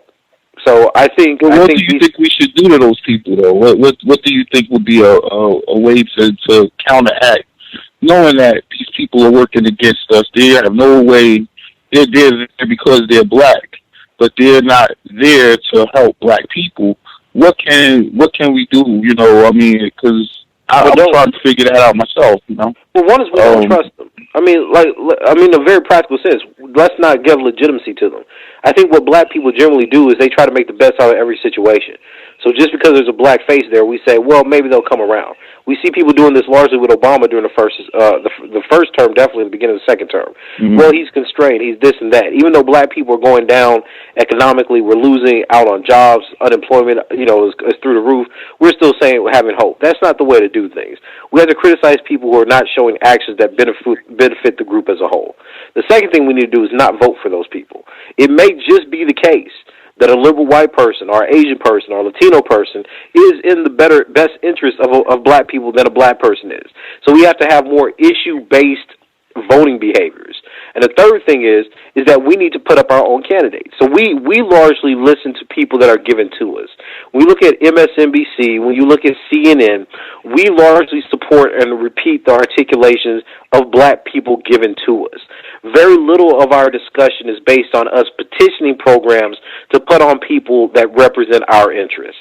And this is a huge issue. Right, because we have Black Twitter and all this other stuff, but who do those people, because they're kind of a semi-academic crowd, who do those people reiterate? Right, so black people want other people that are the opinion makers and policy makers of us. Then we have to petition, we have to boycott, we have to criticize people for not giving us those types of people. And that's a lack of activism, I think, on the working class part about this notion of propaganda. We're very good at talking about what's wrong with systems, but we're not proactive in addressing issues of propaganda and how these other black people work because they gain favor with white people.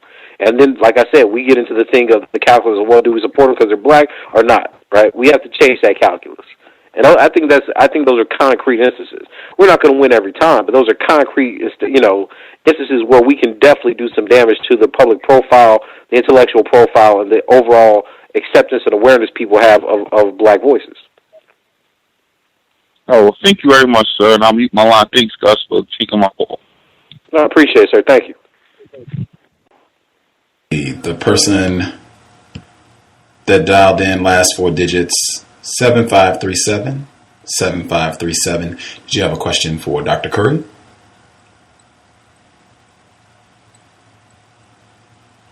Caller at 7537. 7537. Did you have a question? Might just be listening. Not sure if you're in a loud place. I'll check. We'll take a different caller, and then I'm sorry. Are you heard? Oh, yes, sir. We can hear you. Yeah, I'm sorry. My phone was on mute. Okay. A couple of days ago, I posted on your wall, Gus, an article that was discussing. I'm sorry. First of all, greetings, everybody. Oh, great, sir. I posted an article on your wall, Gus, that was talking about how the word female should not be used because it's demeaning as opposed to woman. I think.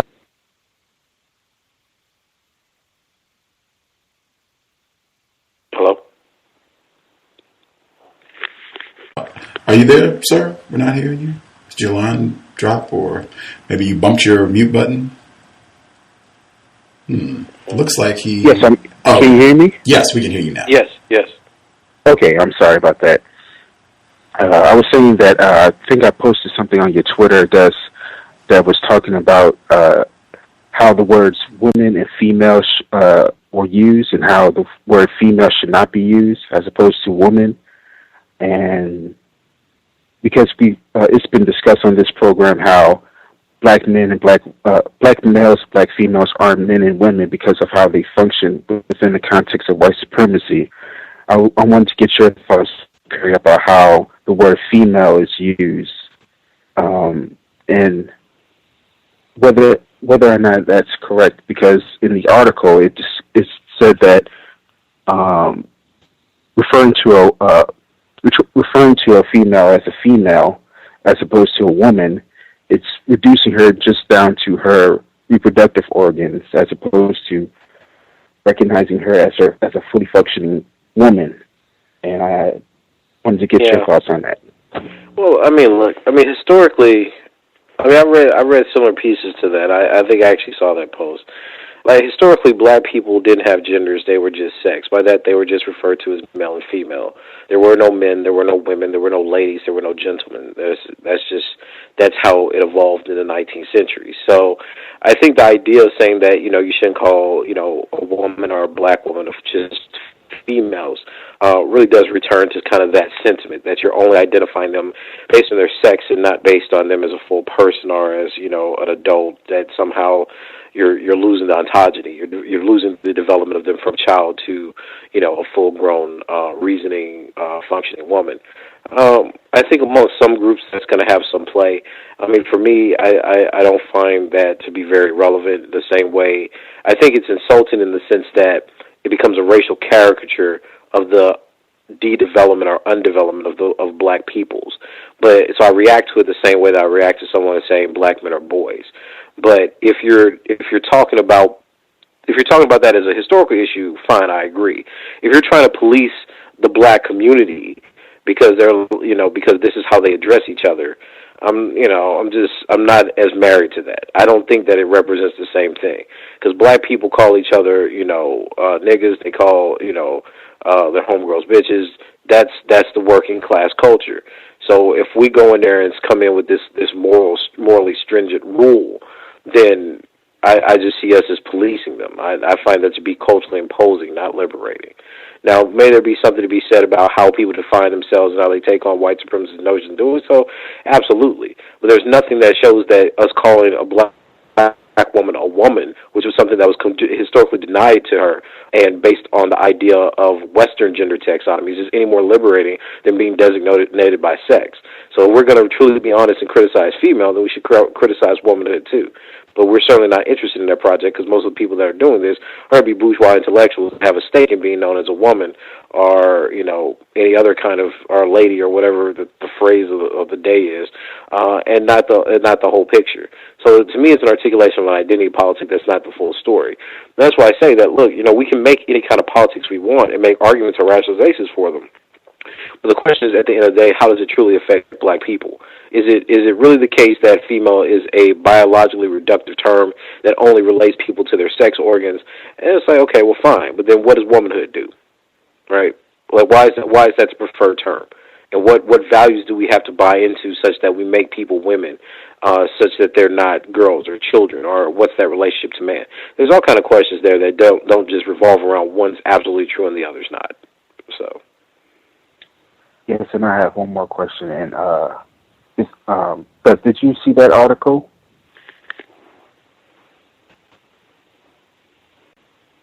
I have not read the full thing, but I did see it. Yes, sir. Okay. And one more question.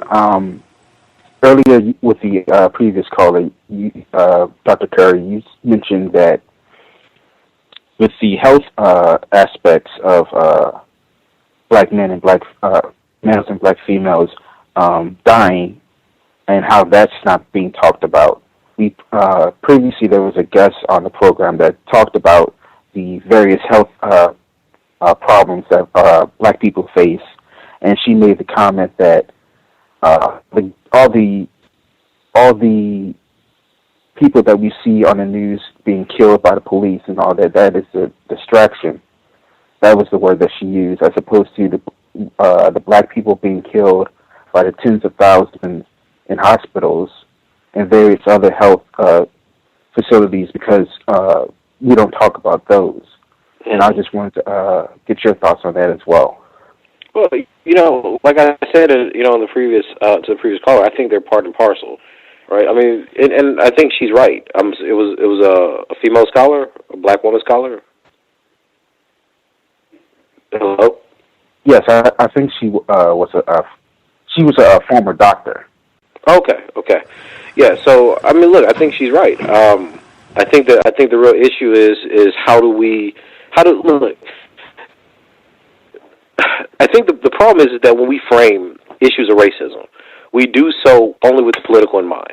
What black person is getting killed, okay? What we don't talk about is how does poverty kill, how does lack of health services kill, how does neglect kill, how does depression kill, right? See, racism is much bigger than our hashtag logics. So it's bigger than recognize me. It's bigger than black women's lives matter, black men's lives matter. Right? These are distractions because they tell us that we should be focusing and fighting about who gets media attention for victims. So in a certain sense, I agree with her that yes, these are distractions. They're part and parcel of the problem, but they're distractions because they're not showing people that the larger problem of racism is a systemic problem that affects all avenues of black life. So when a black person doesn't have the money to get treatment, or when a black person gets Tylenol to treat, pain, and they're actually suffering from like hernias or tumors, that's all racism. It expresses itself by a certain class bias, but it's about how you treat black bodies. So when people are saying people are getting shot in the street, those are 300 people. Right, and those are 300 people that we can track being killed by police. That number pales in comparison to the thousands that are being killed by poverty and the neglect of our access to health care. See, so if you don't know that, right, then you end up fighting about, does 292 outweigh 12, right? And this you have to think this is what we've been fighting about. Right? When we look at CNN and MSNBC, they're focusing on what do these marches and riots mean. We're fighting about cop cars being smashed and things like that. But we're not looking at black communities. We're not looking at how many black people suffer from mental illness. We're not looking at, the types of the situations where some black women are killing their children because of depression and postpartum and mental health issues. None of this concerns us because that's not sexy, right? That's not what sells. You showing poor black people suffering and hurting each other because they're completely demoralized and they're suffering from self-hate. None of that sells. But you put a cop on TV shooting somebody and breaking their spine, well, that's spectacle. That's provocative. My argument is that all of these things are interconnected. This is, my work, I'm calling this internalized vulnerability. It's the ways in which black communities internalize between themselves the types of violent rage that white communities demonstrate to us in society. In other words, we learn racism. Not only in the sense that we learn self-hate, but we learn the behaviors of how you treat black bodies in this society. Until we start having that conversation, then I think the doctor is going to be right, that, these things are going to serve as distractions. Because it's telling us that there's one type of violence and the others are not as brutal or don't matter just as much. All right, thank you. No, thank you. Thank you. Appreciate the call. Person, last four digits, 7947, 7947. Did you have a question for Dr. Curry? Your line should be open. Yes, I Greetings. Hello? We can hear you. have a question for you. Your volume got really low. I could hear you at first, and then... About black. Ma'am, your volume is very low. Black homophobia. I'm muting you just because it's very hard for me to hear you. It's like your volume got very, very low. You were okay at first, and then I don't know something happened. So I'm going to unmute you again. And let's see if your volume is better. Okay, 7947. Go ahead. Can you hear me? Yes, much better. Yes, ma'am. Much better. Is that better? Yes, ma'am. Okay, good evening, Doctor. You blanked out again. That was my fault. You should be with us. Okay. Can you hear me? Yes, ma'am. Let's try it one more time.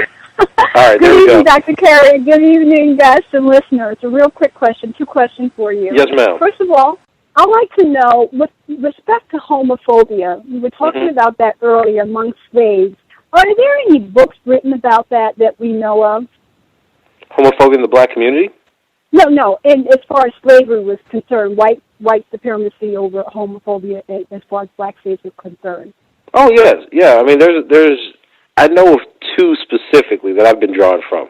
But and I can certainly share those with Gus. One's The Delectable Negro. There's another one, there's 2 or 3 articles that I've been drawing from about homoeroticism and slave culture that have been pretty useful as well.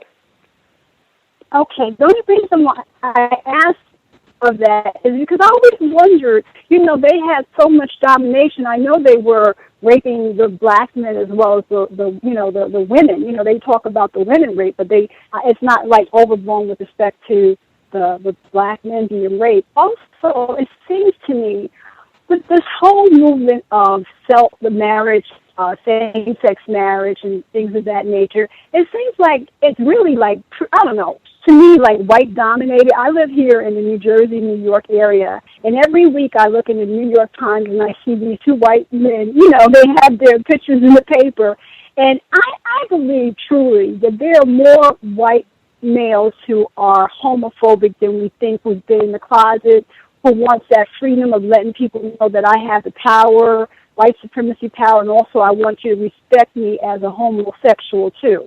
Because I don't really think this is ever a black movement. I think they're jumping on the bandwagon, reaping some of the rewards, but I think if it had been a black movement starting this, I think it would have never got off the ground. No, I think you're certainly right. I mean, there's been lots of people of color who have made arguments about the queer movement being dominated by white males and white females to a certain extent. I mean, you saw a lot of this even in the 1960s and 70s. With some of the radical lesbian, radical feminist ideas, where black women simply didn't agree with some of the arguments they made. I mean, one of the biggest things was the Scum Manifesto, of course. That relationship to men was just not part and parcel of the black cultural pattern. The idea there was that you kill all men, use them only for reproduction, and pretty much, push self-love, female self-love, or homosexuality. So I think that historically, lots of these movements have been dominated by white people because they've had the resources and the economic status to do so. On the other hand, I think that there's an ignorance and a sliding of same-sex relationships and multiple sexualities in the black community. So I think that, black communities always get pegged, and specifically black men, which I find really interesting. I think black communities get pegged as being immensely homophobic compared to the rest of the country, which is anything but true. And secondly, that when they get pegged, they say that it's black men who are the homophobes within this community. And, research has shown that, generally speaking, black men articulate and rationalize their homophobia based on religion. Black women do it from different articulations of traditional gender roles, religion, and even class status. So homophobia is a problem in our communities, but it's no bigger problem than it is anywhere in the nation. In other words, black people aren't going around arguing against white people's rights in an organized political union because they don't have the power. They don't have the power to argue for their own rights on that level, right? But it's a scapegoat. It's a way of saying that, look, these black people, because they're backwards, because they're unprogressive, become pathologized. So, I mean, yeah, to a certain extent, I agree with you. I mean, I think that the face that we have of same-sex relationships in America, homosexuality, polyamory, et cetera, alternative lifestyles, is immensely white. And I think that when we insert black people into that, we do it just like integrationism. We don't recognize that historically black people have been homosexual, heterosexual, polyamorous, whatever you want to call it, but, that these are largely things that black people do in fad. And, I think that's just historically dishonest. So, I pretty much agree with your statement.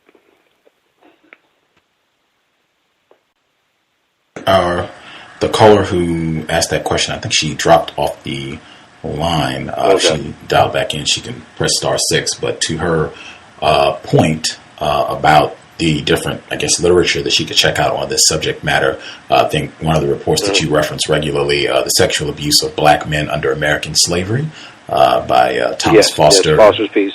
That one, great one. You can get it if you check online. Thomas Foster at DePaul. It has the listing, the journal that it's in, and all the information, so you can get it. You can even access it online.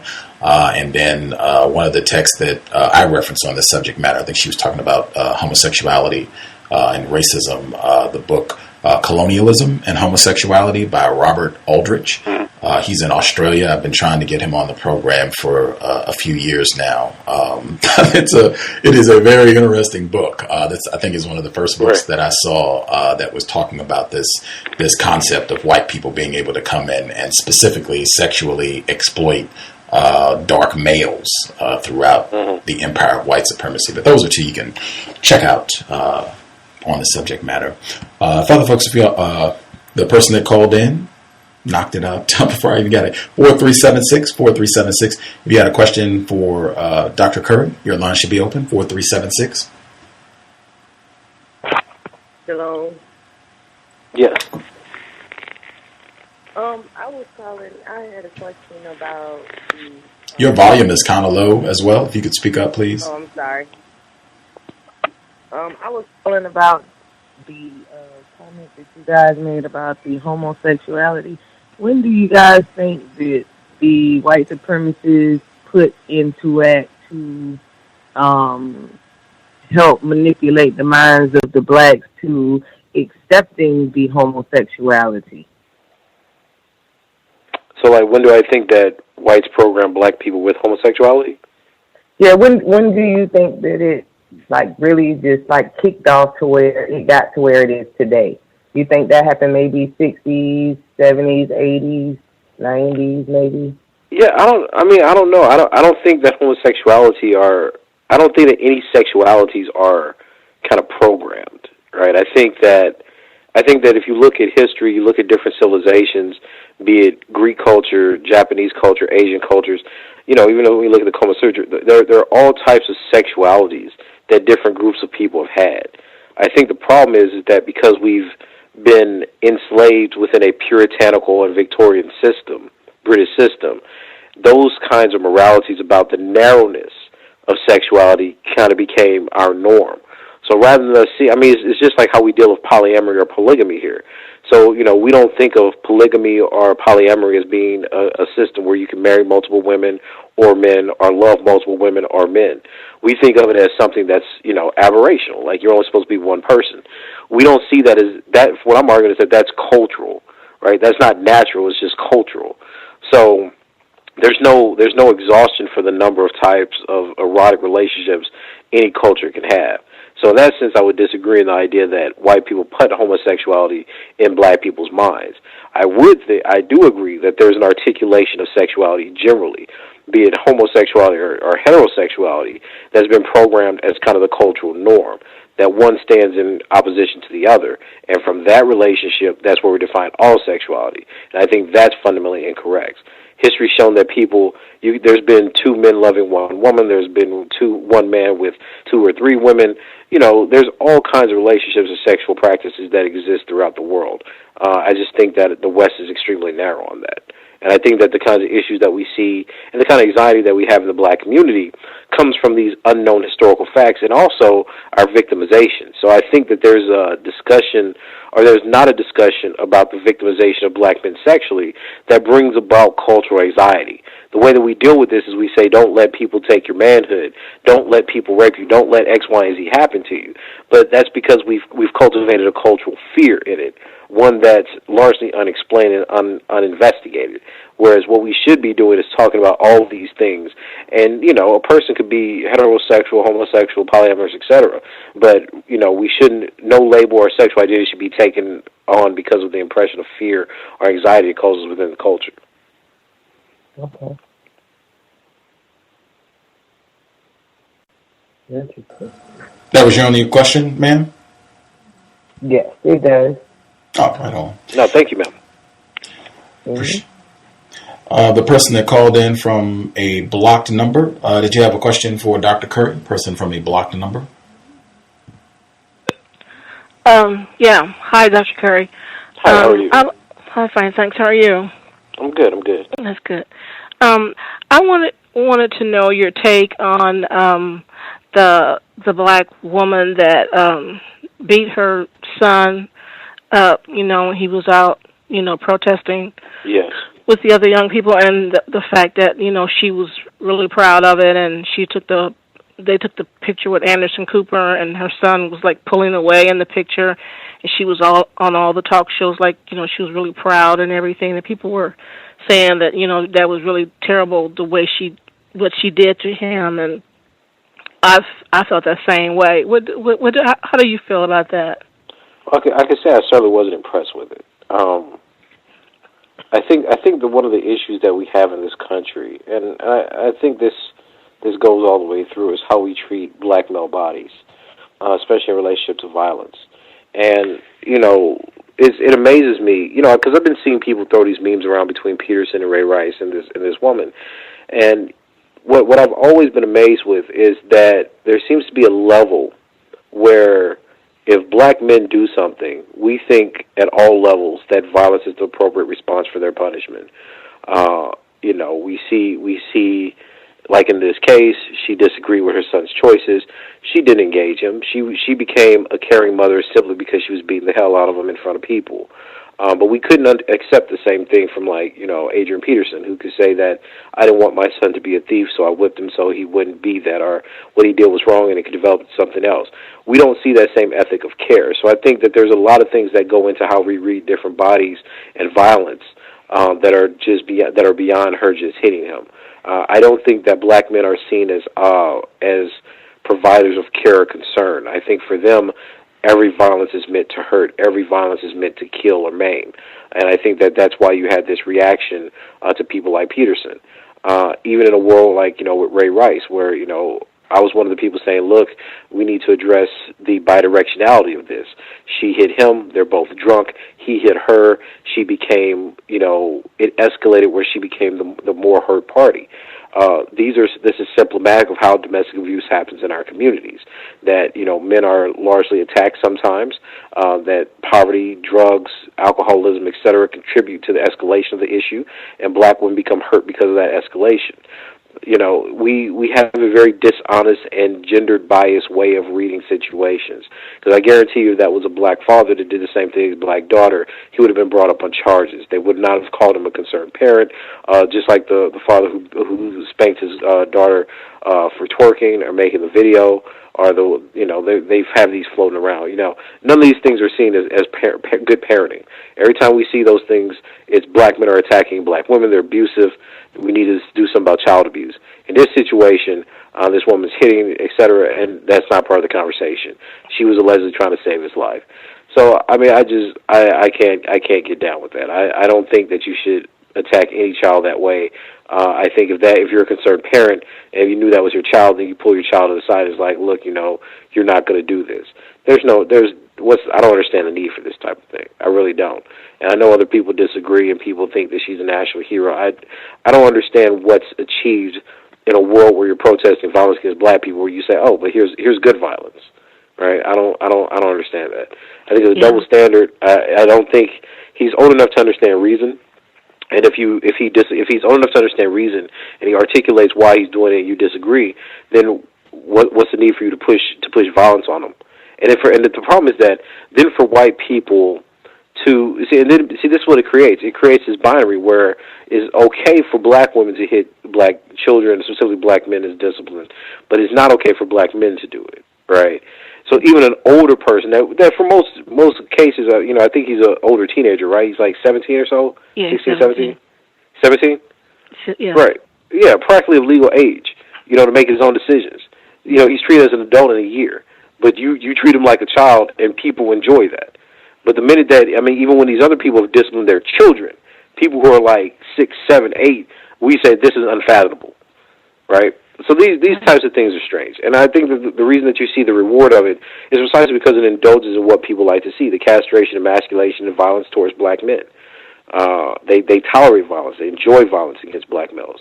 And I'm not impressed with this hiding behind a care ethic. She cared about him so much she beat the hell out of him on national TV.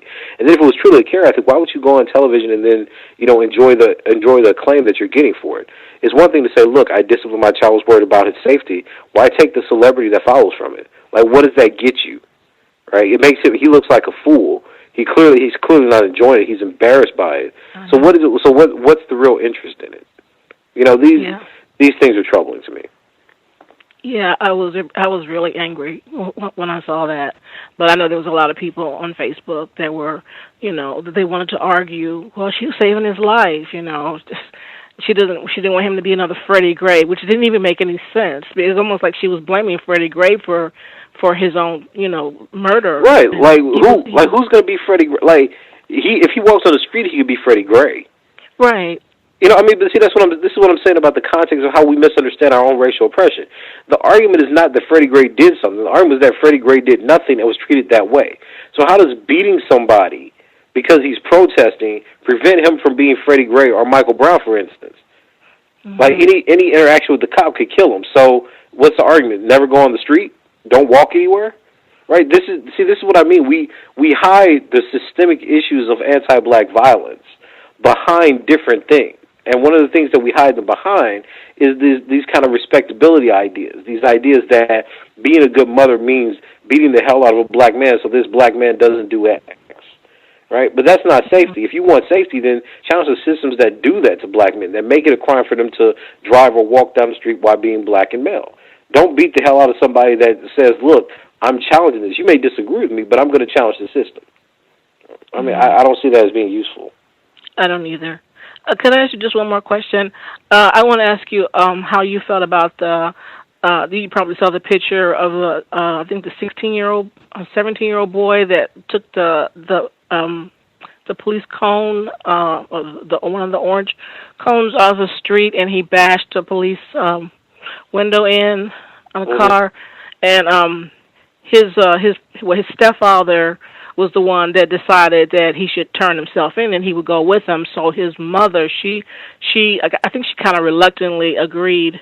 So his stepfather took him, to the police station because the stepfather said he didn't want the police to be, bum rushing, into their home, looking for the boy because, the stepfather wasn't going to put up with that.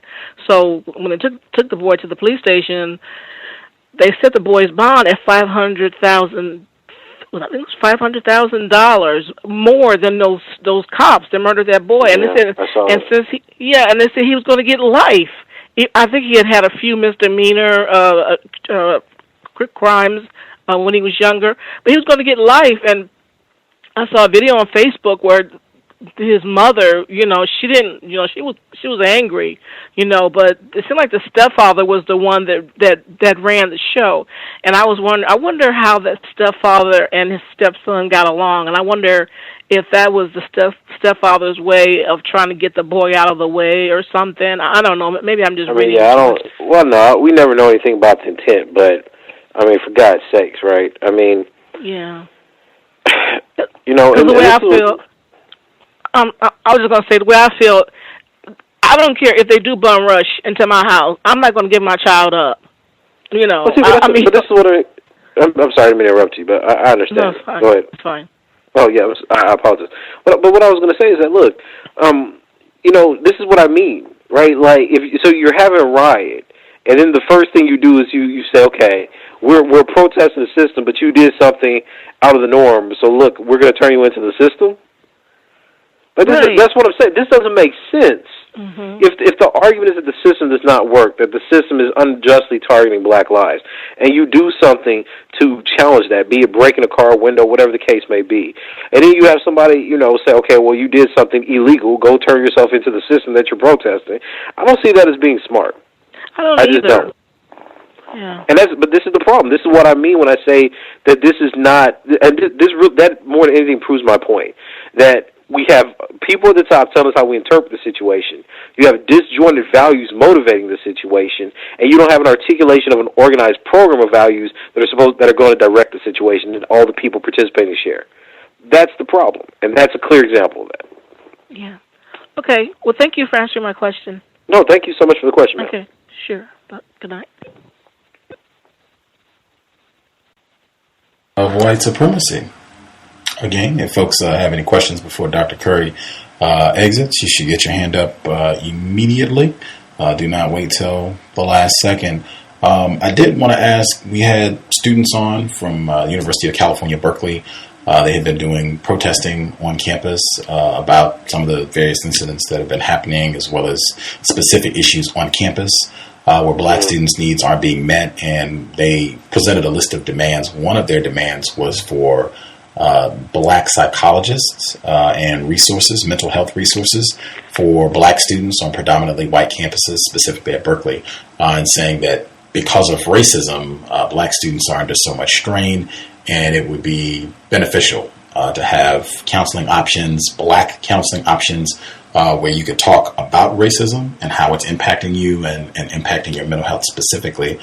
Just wanted your thoughts on, what you think about making that type of resource available on college campuses. No, look, I absolutely agree. I think most I guess the best way to go about that would be to get people that are doing black psychology, not just general psychologists who are black, but people who understand specific issues of black psychological makeup, issues of black identity, be it racial salience models or crossing aggressors that read through that, as well as some black community psychologists, people who could understand the different stress factors of the environment. No, I think black mental health practitioners, clinicians, and psychologists are immensely important to any notion we have of black liberation. I also think that we need black social workers to start mediating more of our relationships between people. Again, this is, I think you can hear it, Gus. My frustration with, even though I'm an academic, my frustration is that we have explanations that are being passed down to the black public that are purely ideological and have nothing to do with reality. So I think that anytime you get clinicians there who are interested in working with black people at the ground level, what their different types of pathology, psychoses, stress issues may be, that's always positive, providing you have the right people. Us just retreating to ideology and talking about identity all day, that's not positive. That does nothing for anybody but ourselves. Right. The person that dialed in, last four digits is 0533. 0533. Did you have a question for Dr. Curry? Your line should be open. Thank you. Hello, Dr. Curry? Yes, sir. How you doing? I'm good. I'm good. How are you? Pretty good. I wanted to know your thoughts on, as far as looking into the future, maybe not really a blueprint, but just some ideas or thoughts around, one, how many cycles do you think of this we're going to go through? I mean, we're coming out of slavery. We're still in bondage, basically, but do you see us going through this maybe another 1,000 years, another 5,000 years, and at some point, wow, man. Us as a collective will move out, or some sort of, the system itself, white supremacy was dissolved, and then we have to make decisions at that point.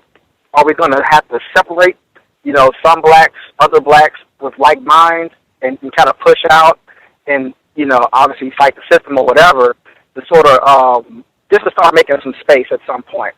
And basically kind of off of what you were just speaking of, as far as some of the things that we're doing, or individuals are doing, sort of doesn't make a lot of sense, but clearly we're victimized, so, to some degree it should be expected. But I just wanted to know your thoughts on that.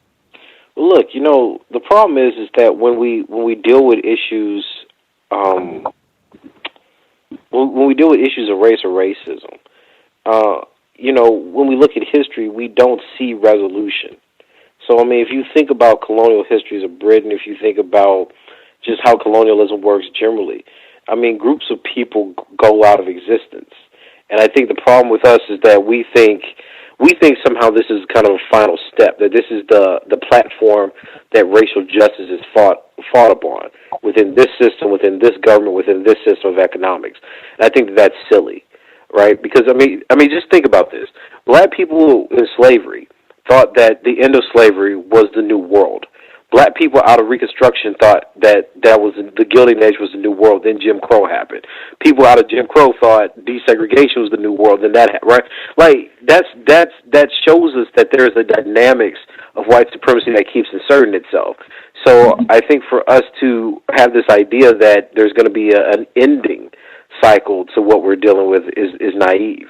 I think that given that we're the population that keeps, constantly finds itself on the bottom, even with a black president, I think we have to make some very real realizations about how colonization and neo-slavery and anti-black racism work. So I mean, honestly, these things end when whole geographies fall, when governments fall, when, that's what changes the overall structure of society. It does not happen from people asking for peaceful incorporation within a republic. Okay. Could I ask one more real quick question? Sure. It's probably it's going to be a little bit out there, but if you entertain it for just maybe a few minutes, if you don't mind, should we continue to procreate? And I'm sure people have asked that question before, but I wonder sometimes, should we keep producing labor for these people? And I know that's kind of crazy sounding, but just... Actually, Du Bois asked the same question. Okay. There's two things at odds there, right? So we know that black people are exploited within the system, and so that's one thing that, inevitably we produce more black bodies to be victimized and to be exploited as well. And there's the issue of, do we want the race, the people, the culture to survive? One is a necessary evil of the other. If we want our people, our heritage to survive, then we need biological bodies which, propagate and contain those types of ideas. But that comes at a cost. So I think that given that populations and people do endure, regardless of their conditions, that black people shouldn't stop procreating. But it does raise an ethical question that should you create more black bodies in an unjust world? And I think that becomes people's personal consideration. I think history's shown that groups of people tend to reproduce regardless. But the question is, what's the state of them as they reproduce? What I mean by that is, if you create a group of people that want to escape blackness, then inevitably the kind of self-defeatism and hate that you get from being part of that primary group is almost unsurpassed. This is why people lighten themselves, straighten their hair, thought they had to speak English, take on Christianity, wanted to be capitalist, wanted to leave the communities they're from. That's why those types of things happen. On the other hand, if you think that, given those conditions, one of the best ways to respond is to have strong black communities that know about history, that have their own kind of black studies that's empirically driven by a love and understanding of black people's condition, then you see black people's reproduction is necessary to that. So it depends on which way you see things. Thank you. No problem. Question as well, caller. Let's see, the person who dialed in, I think, last four digits, 1664. Did you have a question for Dr. Curry? Yes, thank you for the show, Gus, and good evening to all the callers, and welcome back, Dr. Curry. Thank you, ma'am. Just what I've seen here in Texas, they say give me a child until the age of 6 and I will, change him for how he'll be the rest of his life. I don't, and given that the Head Start program is the only program they never cut, I just tell people, try to see if you can keep your children from having white teachers until they're about 7. So, yeah, that's me. And then second, even though I hate to think about the vulnerability of black males, the 11-year-old that I take care of, even though I just hate to even think about it, I know that next weekend we're just going to have to do role play so that he will be as safe as I can make him, because he's 11 now. Thank you. So, and then the other thing, I keep hearing people talking about, how do you see white people? How do you see white people? Do you think that they're going to, change or get better or mutate or whatever? But no one ever talks about how do we see ourselves. I know there are some scholars out there, they talk about that a lot, but it never seems to be as much in the front of how we treat ourselves, because do you ever teach on that? How black people see themselves? I do, and this is what's so interesting. This is one of the things that I'm vastly interested in, right? People. It's amazing you asked this question. So, a few days ago I had this discussion with a colleague where, she was saying that, she thought that me focusing on black men being victims of rape and throughout history and even contemporarily was anti-female, right? And what I was trying to explain is that, look, one, I don't even mention anything about women, but two, this is a question of how black people understand themselves. right? Like, people usually focus on things like, well, he's anti-feminist, he's this, he's that. But the point is, why is it that we only constrain ourselves to certain ideologies of knowledge? So history will continue. Like, we'll be historical figures. Black people and black conscience existed forever. So why do we see ourselves as these very narrow, fixed 20th and 21st century relics of political ideologies that we weren't even born when they came about, but feel that we need to embody now? Why do we hold on to notions of identity that are based on whether or not white people like or dislike us, outside of us being motivated by capitalistic gain? Like, these, nobody questions these. We just assume that it's natural. If you're radical, nobody's going to employ you. Don't do that if you want to make money. If you kiss white people's ass and you're liberal and you're feminist, progressive, etc., then you can make money. And this drives the way that we see ourselves. So this bothers me, though, because I have to think, well, what do black people think about poor working class black people with no education? See, this is why I'm always harping on the class dynamic. Right? What do some of these elite black feminists really think about these poor working class black men? If they think that they're black machos, then that means that they're latent rapists. They want to dominate people. Do you fully sympathize or empathize with people that you believe are that? If you're from an upper class, if you're liberal, do you truly empathize with black people who reject education, who are purely based in their neighborhoods, who may have criminal records, who may choose to drink or smoke on the weekend, who are not Christian, right? There's all these other perceptions that cut across our ideologies that nobody wants to ask us about or even interrogate, because we don't want to believe that other black people harbor fundamentally anti-black racism and racial stereotypes against black people. And what I'm constantly pointing out to people is that, yes, we do. And the reason we do is because we learn not only this from our society, but it becomes part of our identity. It's how we identify ourselves. And until we start having that conversation of transforming what blackness is, and more importantly, stop making blackness dependent on the recognition of whites, then we're going to continue to have these kind of class bifurcations. And again, those are things that people don't want to talk about. No, they don't. Thank you. No, thank you. I have to give you a heads up. The largest special ops exercise in U.S. history is coming to Texas. It's going to start on July 15th. It will be in College Station where you are. It will be coordinated by the Department of Defense, Homeland Security, the FBI, DEA, and it will include the Green Berets, the U.S. Navy SEALs, the U.S. Air Force, Special Operations Command, the U.S. Marine Corps, and the Marine Expeditionary Units and the 82nd Airborne. They want to be able to see if they can have increased military presence, and the forces can move around in civilian populations without being noticed. But at times they may or may not carry weapons. This exercise is going to go on for several weeks, and I just thought maybe you should know about that, and you can read about that in the Waller Times, okay? The Waller Times. Yeah, thank you. Okay. The person that dialed in, 5044. Did you have a question for Dr. Curry? Hello. I'm calling in from Norway. Oh. Can you hear me? Yes, I can. Oh, thank you for your work, Dr. Curry. And, thank you, sir. Are you familiar with Dr. Welson's work? I am. The ISIS papers, very familiar with it. Yeah. I just read this article where it says Obama will do more work with racism after he leaves office. I think that's really interesting that they would put that up in the news. He was attending some dedication to some project, and he says this. But I'm looking at all of this recent killings of black males and these modern day lynchings on television.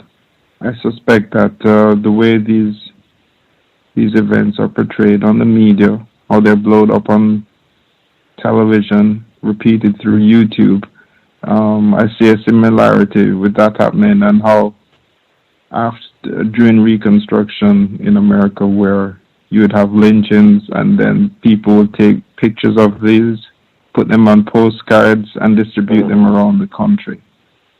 And that the spectacle is mainly to reassure white people that white supremacy is still in control, and they're still able to maintain, still able to do work to maintain genetic survival through the annihilation of black people, especially black men. Because black women are being killed too, but the ones that are being highlighted, if you notice, are black men. No, absolutely. And I wonder how as a person who thinks a lot about these issues, for me, whenever I see this stuff, I can't help but think symbolically the way the ISIS papers looks at things, and I wonder. I know you have a way of presenting your work, but in the back of your mind, do you see these symbols being played out? The crash theory symbolization of white supremacy. Do you see the code behind the screen? Yeah, I think we spoke about this before on this show or this program. Is that I think Welsing has the cultural desire that whites have to colonize black people, to do violence because of their population and their racial anxiety. Correct. I don't think many people who look at history can argue with that. What I think gets so many detractors is her argument that it's biologically determined, right? And that's why people call it pseudoscience, etc. But I think that if you're a black person and you're looking at how white people have behaved throughout history, then you're pretty hard pressed to come up with a rational explanation for it, right? There's no, and this goes into all the black men that are killed as well.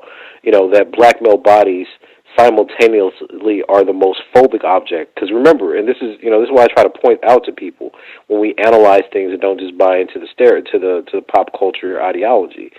When black women are killed, it's not that they're just killed in lesser number. It's that the reasoning of their deaths are different. So we think of it as violence, but we don't see a lot of white people being able to say, "I was afraid, I did it in self-defense, she was a danger to me and the rest of society." That's not the language we use to describe black women, right?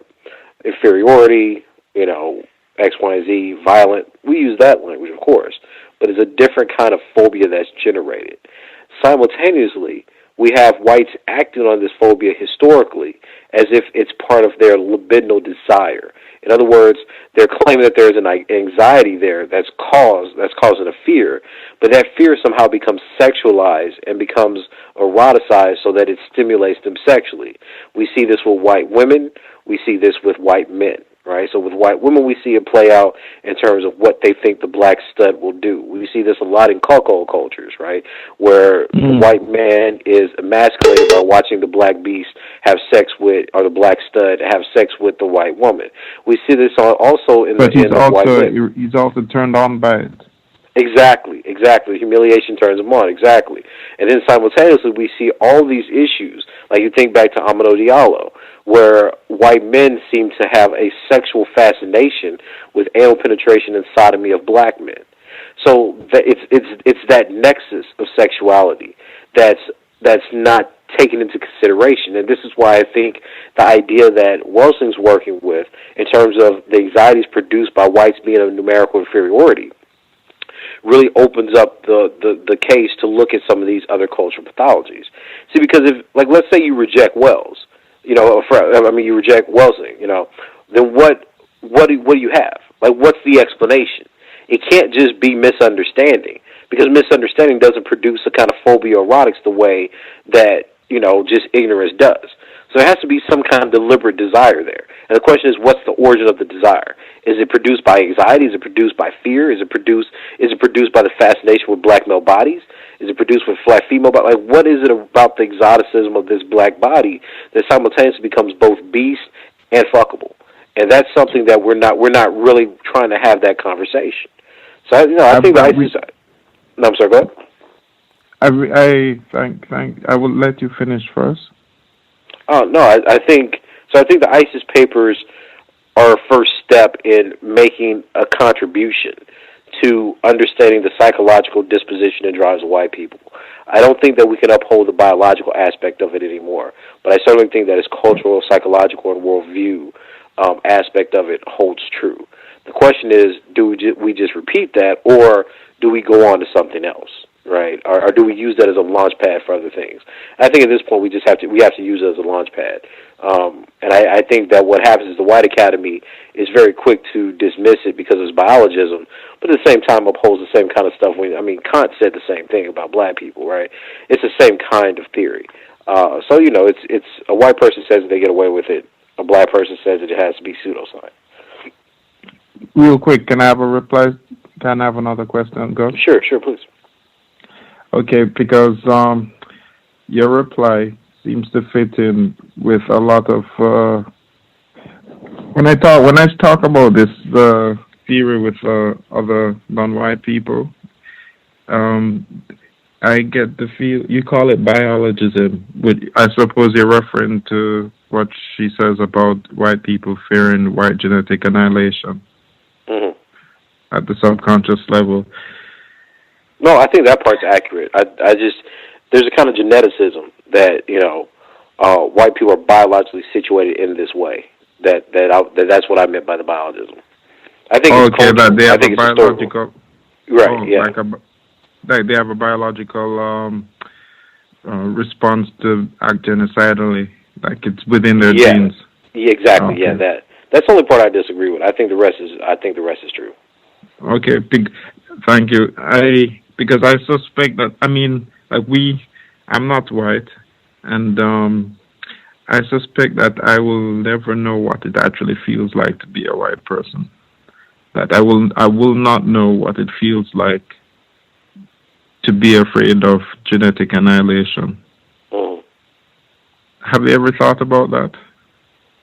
Well, non-white people have no idea what it feels like to realize I'm in the minority, and if I'm mixed with this pretty black woman, my child won't look like me, and for me that's a big problem subconsciously. Well, I think that this is the whole problem, like how we think of psychoanalysis, right? But I think that the anxiety that's produced by black people being killed so much is a glimpse into that. And I think that what happens is most white people don't think of themselves as a minority, which is an aspect of denial so that they can rationalize themselves as all-powerful, right? So that's why, think about it. So if you're actually the minority and you have this anxiety about being the minority, then you would produce something such that you never look like the minority. And this would be one of the aspects that everything is so Eurocentrized, right? That everything's about white people. Our values, our history, our art, our beauty, etc., are all about white people. Now, I'm not a huge fan of psychoanalysis, right? I don't like Freud, don't like Lacan, etc. But, if we're going to go that route, then I think that there is some aspect of kind of the libidinal economy of whites that allow us to see why they do what they do, why they become so prominent. And this is what you have to think about, too, is that African societies and even Caribbean societies aren't like this. So there's a kind of variety to what constitutes their ethnicities, their racial variety, their cultural heritage, because so many different people interacted with them. It's this taxonomic system that we get from Britain where everything's segregated that really produces the kind of distance that you have between populations. So I think part of that's certainly a cultural issue as well. Appreciated caller Noah. We had one other person that I wanted to make sure we got on as well, but glad to get your voice in. Always grand to hear from listeners in different parts of the world. Glad we got your call in, sir. Thank you, sir. For sure. Thank you. For sure. The person that dialed in last 4 digits, 5234. 5234. Did you have a question for Dr. Curry? Your line should be open. Yes, I do. Good evening, guys. Good evening, Dr. Curry, and good evening, listeners and callers. Evening. Good evening. Good evening. I did have a question. First, I wanted to know if you don't agree that white people are genetically predisposed towards the destruction of non-white people, what do you think is the cause for them being the way they are? I think they've been solidified in certain cultural patterns based on, their notion of civilization that produce the same effect. I'm not a biogenetic theorist, so I study history, culture, etc. So my view is going to be different than an evolutionary psychologist, right? So I think that if you have a civilization and you create certain taxonomies of ideas like that of race, and you reproduce that in every civilization, that becomes culturally ingrained. That becomes part of your worldview. So you create structures, you create sociologies that give testament to that idea, and that's what we see. So that's why we see economic segregation and exclusion rise up next to neighborhood segregation and exclusion. It's why you have the idea of, civilization and the non-civilized, the human and non-human, right? All these fit within that cultural pattern that whites have used to understand racial peoples. Okay, now, would you agree then with this sentence? White people have been able to successfully conquer and commandeer the cultures of other people to reprogram those cultures towards a white supremacist worldview. Yeah, that would be accurate of your perception. Is that correct? Yeah, I think this is what you get out of Black Skin, White Mask, the first chapter with the French language. I think you get that from Wade Nobles. Yeah. Okay. I don't see anything. There's going to be different degrees to which, cultures don't fully become assimilated or taken on. They don't fully take in the white supremacist notion, but yeah. For the most part, you can look at colonized places throughout the world and find that the colonized population believes in some sense the type of inferiority or suffer from inferiority complex brought on by the colonizer. Sure. Okay. And I had another question. When you were speaking about the treatment of the black male body, I thought about the complete and utter destruction of the body of Patrice Lumumba, and how far they went to make sure that they didn't have a physical person to bury. So in other words, from an African perspective, they not only tried to kill him physically, but they tried to kill him spiritually as well. I thought about Ola Benga, which was the South African man that was put on display in the Bronx Zoo in the early 1900s. And that created a further fascination, again, with the black male body.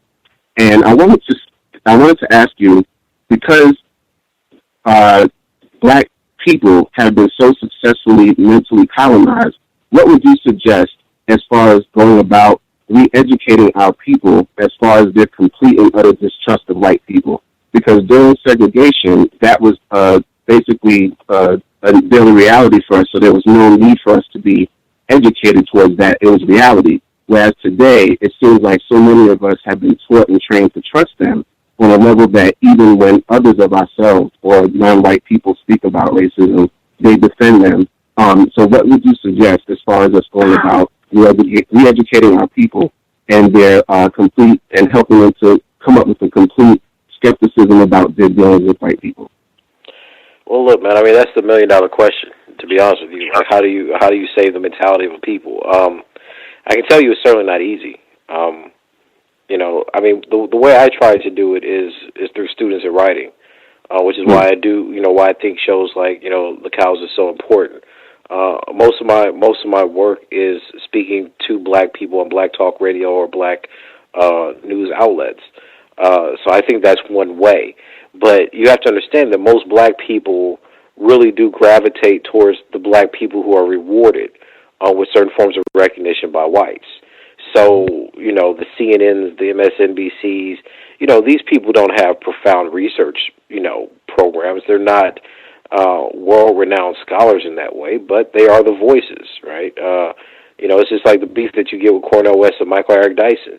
Those people have a certain kind of celebrity because they're the voices that people look to. They're not fundamentally better scholars. They're not on TV because they're better scholars than someone else. They're on TV because they represent a certain type of politics. So I think that our re-education has to be both us understanding systemic white supremacy and learning to distrust the opinions of black people that are given to us as spokespersons for the race, rather than people that we choose or people that we see as being valuable to us. But people have argued about this. Black intellectual scholars and public peoples have argued about this for centuries. So I don't know if there's one short, fix-all answer. Right. And my last question would be, what is the name of your book, and when will it be available? So the name of the book is The Man Not, Anti-Blackness and the homoeroticism of the black male body. And I hope that it's out in 2016. So I'm finishing it up. I hope to have it out for review this summer. So we'll see what happens. I mean, it's a book that's really trying to talk about the black male not through identity, but through kind of historical circumstance and context. So we'll see where it goes. I think that the piece about Cleaver is going to be extremely controversial, but at the same time eye-opening, because he does really see the prison in a way that I don't think has been articulated as of recent. So, but it's the academy, man. There's all kind of politics about what you can and can't say. And then there's all kind of white people who make sure what you say gets heard versus not. So that's just how it works. Thank you so much. I wish you the best, and I'm looking forward to the book. I will be quickly ready to buy it. And thank you, Gus, for this program. And again, I'll mute my line. Thank you. Good to hear from you, sir. Hope it was of constructive value. We don't want to eat up your whole evening, Dr. Curry. As always, we really appreciate you coming through to share some of your expertise.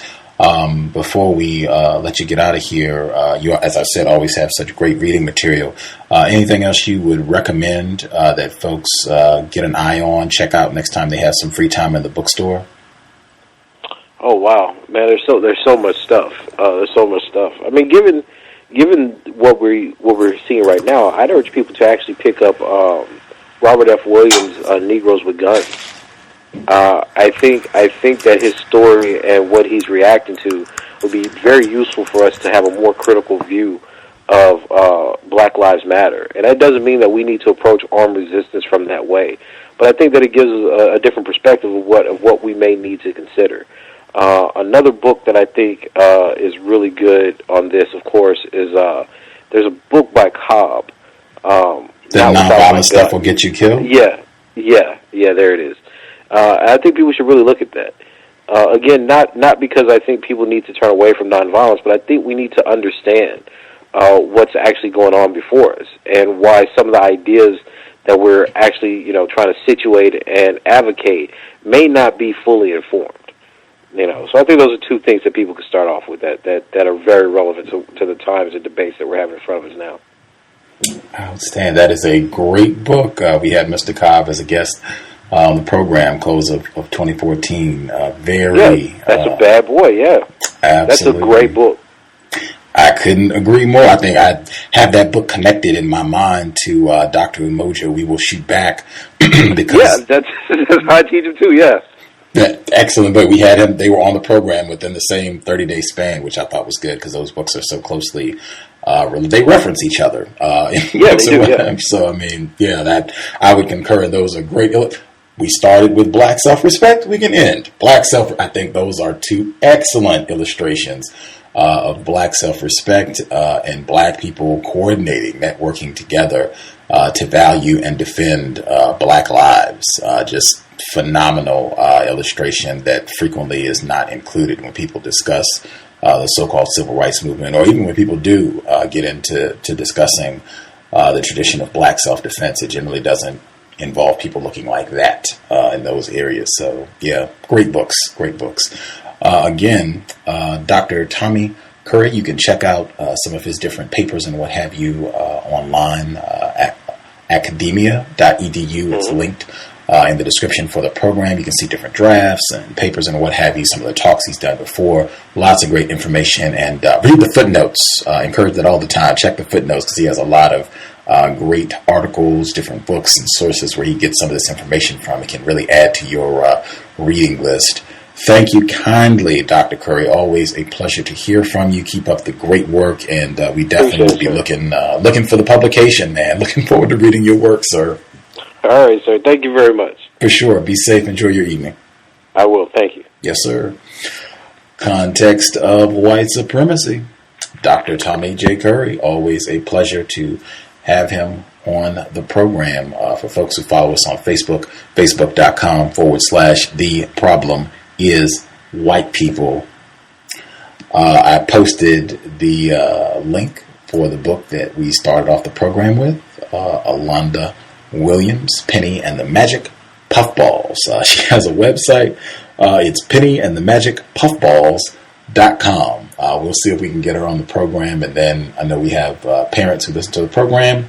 If you want to get some black reading material, if you have younger black children, and definitely something that will encourage black self-respect for black children, black girls with natural hair, Penny and the Magic Puffballs, Alonda Williams. Great reading material. Reading is more important than watching television. I'll say again, reading is more important than watching television. We will get a quick commercial, and then if folks have anything they want to make sure they get in before we wrap up, we'll do so. Always grand to hear from folks in different parts of the world. Our caller dialing in from Norway, glad he was able to get on as well. If you have anything you want to share before we sign off, we'll make time for that. But as I said, quick commercial break, and then we'll be right back. Context of White Supremacy. The internet is full of half-truths and all-out lies. We've all seen them, and many people on social media complaining about it. Here's your chance to show and prove. WorldAfropedia.com is a black-owned and operated encyclopedia. There are several thousand articles, but we need help. We can't uncover all the truth ourselves. So please, join us and become a writer, editor, or blogger for WorldAfropedia.com today. Every little bit counts. We owe it to the future generations to put the truth out there. Visit WorldAfropedia.com, the African-centered encyclopedia, a global database of African knowledge for the purpose of bringing about global African wisdom and understanding. WorldAfropedia.com. RacismDaily.com, your number one source for global news reports on race, racism, and overt actions of white supremacy. From Asia to the Americas, to Europe, to Australia, to Africa, racism is not a thing of the past, it is our current reality. Be informed, be globally informed. You should be the first to know. RacismDaily.com, RacismDaily.com, RacismDaily.com.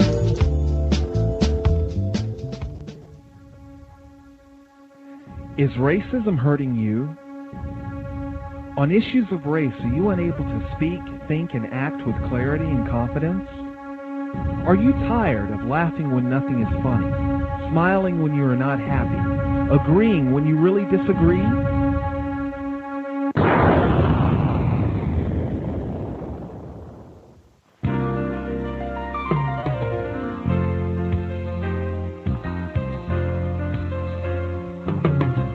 At counterracism.com, you can learn specific strategies and techniques to counter the behaviors of the people who practice racism in all areas of activity, using words correctly, following counter-racist logic, even counter-racist science projects designed to reveal what racism is, how it works, and how to counter it. The open-source code writing format allows you to pick and choose from a variety of counter-racist suggestions so you can produce the code that works for you. Stop by counterracism.com today and help replace racism with justice. That's counter-racism.com. Do you need a one-stop shop for all of your multimedia needs?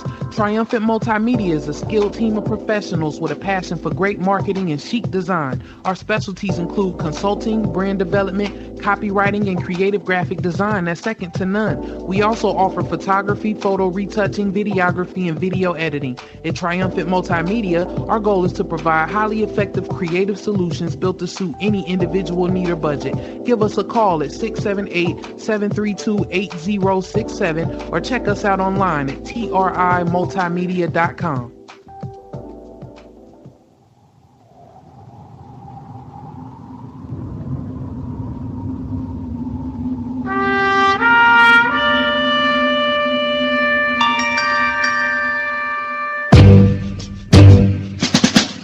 Hi everyone, welcome.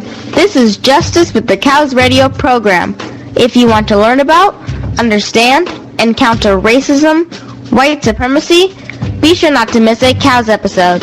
We keep them jammed, packed with constructive information to sharpen your use of words to help eliminate the system of racism, white supremacy, ASAP.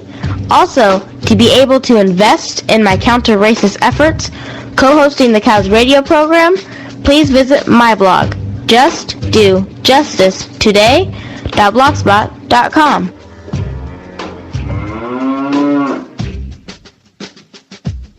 You're just saying just buckets and buckets of words. Context of White Supremacy. Again, we will be back at minimum. We'll be back Friday. Asada Shakur, her autobiography, getting started on Friday. Looking forward to that. 8 p.m. Eastern, 5 p.m. Pacific.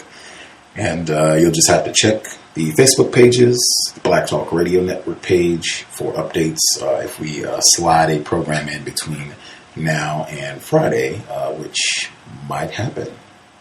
Check us on iTunes, Stitcher, Blueberry.com, obviously, Black Talk Radio Network. You should be able to access the program. Tune in as well. Lots of different ways to access the program. iTunes should be working correctly. I know for a few weeks there, it was not updating the iTunes podcast for some reason, but it should be all good now. It should be up to, I don't think this program will be there until I would say probably Tuesday morning, early Tuesday morning. This program should be in the feed, but other than that, I think it's up to date. So for folks, if you are having any trouble there, try it again. You might need to refresh the feed, but it should be all good. Anywho, always good to hear Dr. Curry. I was appreciative of hearing his thoughts on the film Dear White People, because that got so much attention and continues to get a lot of attention. I was seeing where they were having like what they call community screenings in response to racism, white supremacy, to get everyone together and watch this film and talk about racism. And I shared many of his concerns about the film. And I think for people who heard me speak about this film, as soon as I saw that number one, white people were pleased about this film, and then number two, that the filmmaker was a black male who publicly identified as quote unquote gay, those were two immediate concerns for me that this was not going to be a constructive project, and that was confirmed once I saw the film. But great to hear his commentary there.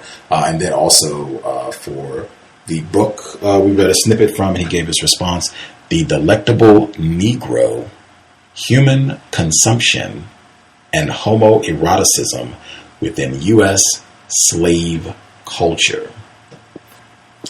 Fascinating text. And I believe white people edited this book, again, to my important contention. I say that white people are not ignorant. They are very informed about the system of white supremacy. I mean, we're just talking about their mammies and fathers and grandfathers and grandmothers and aunts and uncles and cousins. That is the network, the empire of white supremacy. So yeah, they're very knowledgeable about their kinfolk. At any rate, we will hit the phone lines to see if folks have comments that they would like to share. I will say, frequently, I don't think there's ever been a guest or a caller participant on this program where they agree with everything that I have to say, or everything that some of our guests on the program have to say, and vice versa. That is to be expected. You just process what is being said, and you use your brain computer to process and follow the logic and make the best decision according to your understanding. That is the procedure. I think I voiced on the program, I think I reiterated it today, but I think I'd said on Saturday, I think different folks, different callers to this program, as well as many other folks who write and talk about what's happening in Baltimore, racism in general. They had been saying that this was, I understand the politics of not using the term riot, quote unquote, to call these type of events. But I had expressed my view that I am hesitant about labeling what's happening in Baltimore right now, or what happened in Watts 50 years ago. I'm hesitant to label these events rebellions, as I said today, just because I don't see where this like struck a major blow against white people.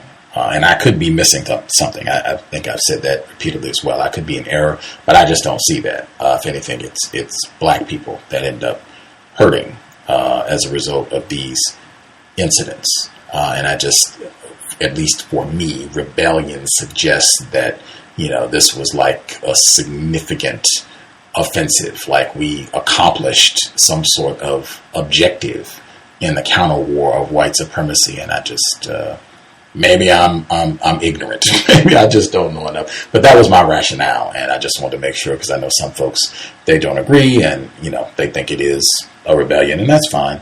But it's not anything personal. I think I've said repeatedly that I could be in error. That's my opinion, but it's definitely not anything for folks to feel like if I don't share your perspective on that, to feel as though I'm trying to say that you're incorrect or, illogical. That's not the case. I'm just sharing my thoughts. It's something that I thought for a while. Really, I thought this, you can take this all the way back to last summer, because people were saying the same thing about Ferguson. And as I say, we can take this L.A., Watts, wherever. I consistently feel this way about it. But at any rate, just want to make sure I got that out as well. If you have a different opinion, cool and a gang. Great for using your brain computer. Follow the logic, not the person. Right on. So the folks that dialed in, if you all have any comments you want to get in, last few minutes, what you heard from Dr. Curry or other observations, if you heard anything that didn't make sense, feel free, or clarification. If you have any thoughts, you should be with us if you need to chime in.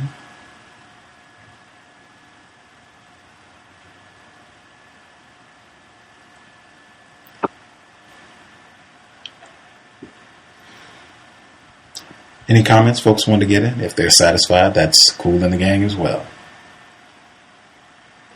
May I be heard? Yes, ma'am. Yes, first of all, Gus, I want to thank you for this program. I've never heard of Dr. Curry. Oh, your volume dropped again. Your volume, I heard when you said you've never heard of Dr. Curry, and then your volume dropped really low.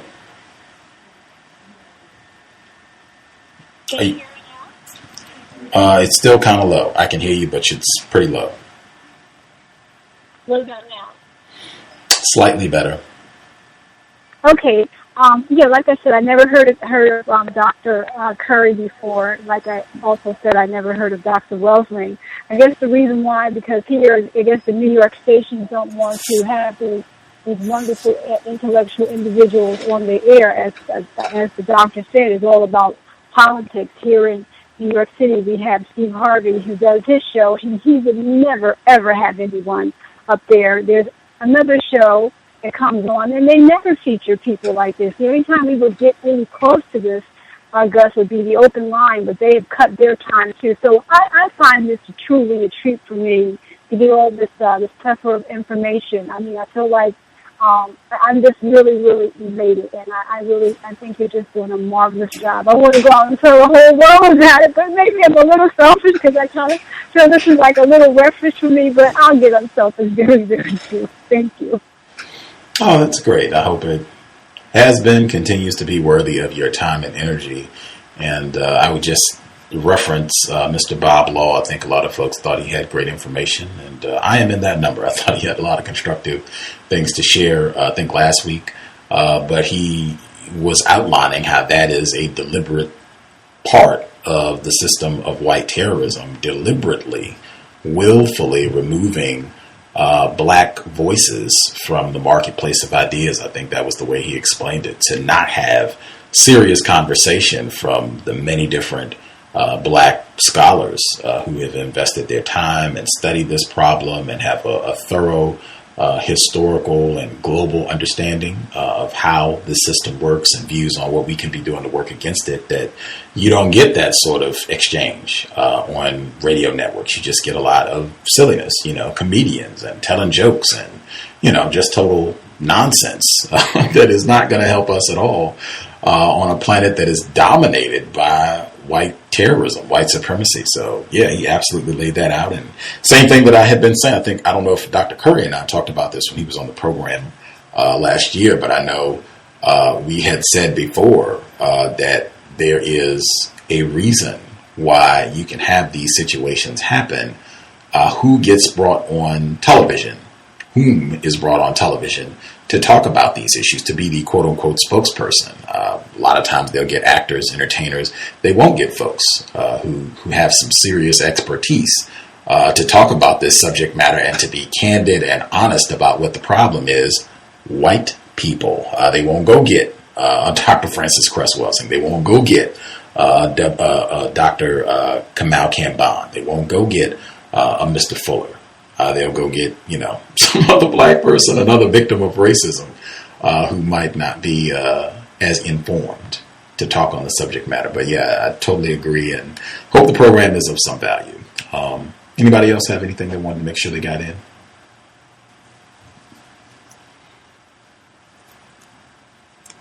If folks are satisfied, that's fine too. If you dialed in, if you had a hand up, your line should be open. Anybody else have anything they wanted to get in before we wrap things up?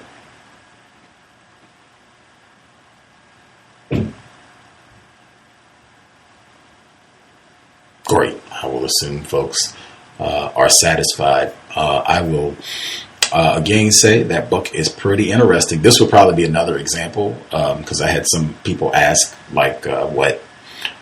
when did I get motivated or interested in reading and really trying to seek out and find different books about racism. Just when I learned that books like this existed, I had no idea that this sort of information was out there, that you could go to the library or the bookstore and they had these type of books and that, would give this type of information about what white people have done, are doing, will be continuing to do to black people, and just learning that this type of information was out there that would give me a better understanding of the world in which I live and why things happen. I mean, wow, that was super motivation. When I didn't understand that before, I wasn't as interested in reading, but just text like The Delectable Negro, Human Consumption and Homoeroticism Within U.S. Slave Culture. I mean, wow. That will motivate you to go get a book. Again, reading is more important than watching television. Right on. I hope folks are having a constructive week. Weather is getting warmer. Definitely means to stay codified. I will again encourage sobriety would be best under conditions of white terrorism. If you are going to consume, be codified, get to one spot and stay there. If it's your residence or if you're with other victims of racism, get to their spot, stay there. Definitely make sure that you're not consuming any intoxicants in the presence of whites. That is super dangerous. I wouldn't want to be around any whites who are consuming alcohol or whatever else either. And I would also be mindful of the non-white people that you're going to be around, because I think frequently there are too many instances where non-white people get together and we have non-constructive contact, particularly when alcohol or other intoxicants are involved. So make sure you're in the company of people where there's just not going to be unnecessary chaos. If you got to consume, again, under conditions of white terrorism, sobriety would be best. That's it. Invest if you think the program is constructive. Racism-notes.blogspot.com. Racism-notes.blogspot.com. PayPal is in the top right corner. If you're not feeling PayPal, drop me an email and we will get you a physical mailing address. The email untiljustice@gmail.com. untiljustice@gmail.com. Right on. Creator, we ask that you help us remain patient with other black people. We ask that you help us remain patient with ourselves. Remind us to demonstrate the highest levels of black self-respect at all times, in all places, each and every time we are in contact with another black person. It has been time. Replace white supremacy with justice as soon as possible. Context of White Supremacy signing out. Thanks all for tuning in. Nigga, you so brainwashed. I'm a victim, brother. Problem. You're a victim. Yeah. I'm a victim of 400 years of conditioning. Shut up. The man has programmed my conditioning. Even my conditioning has been conditioned.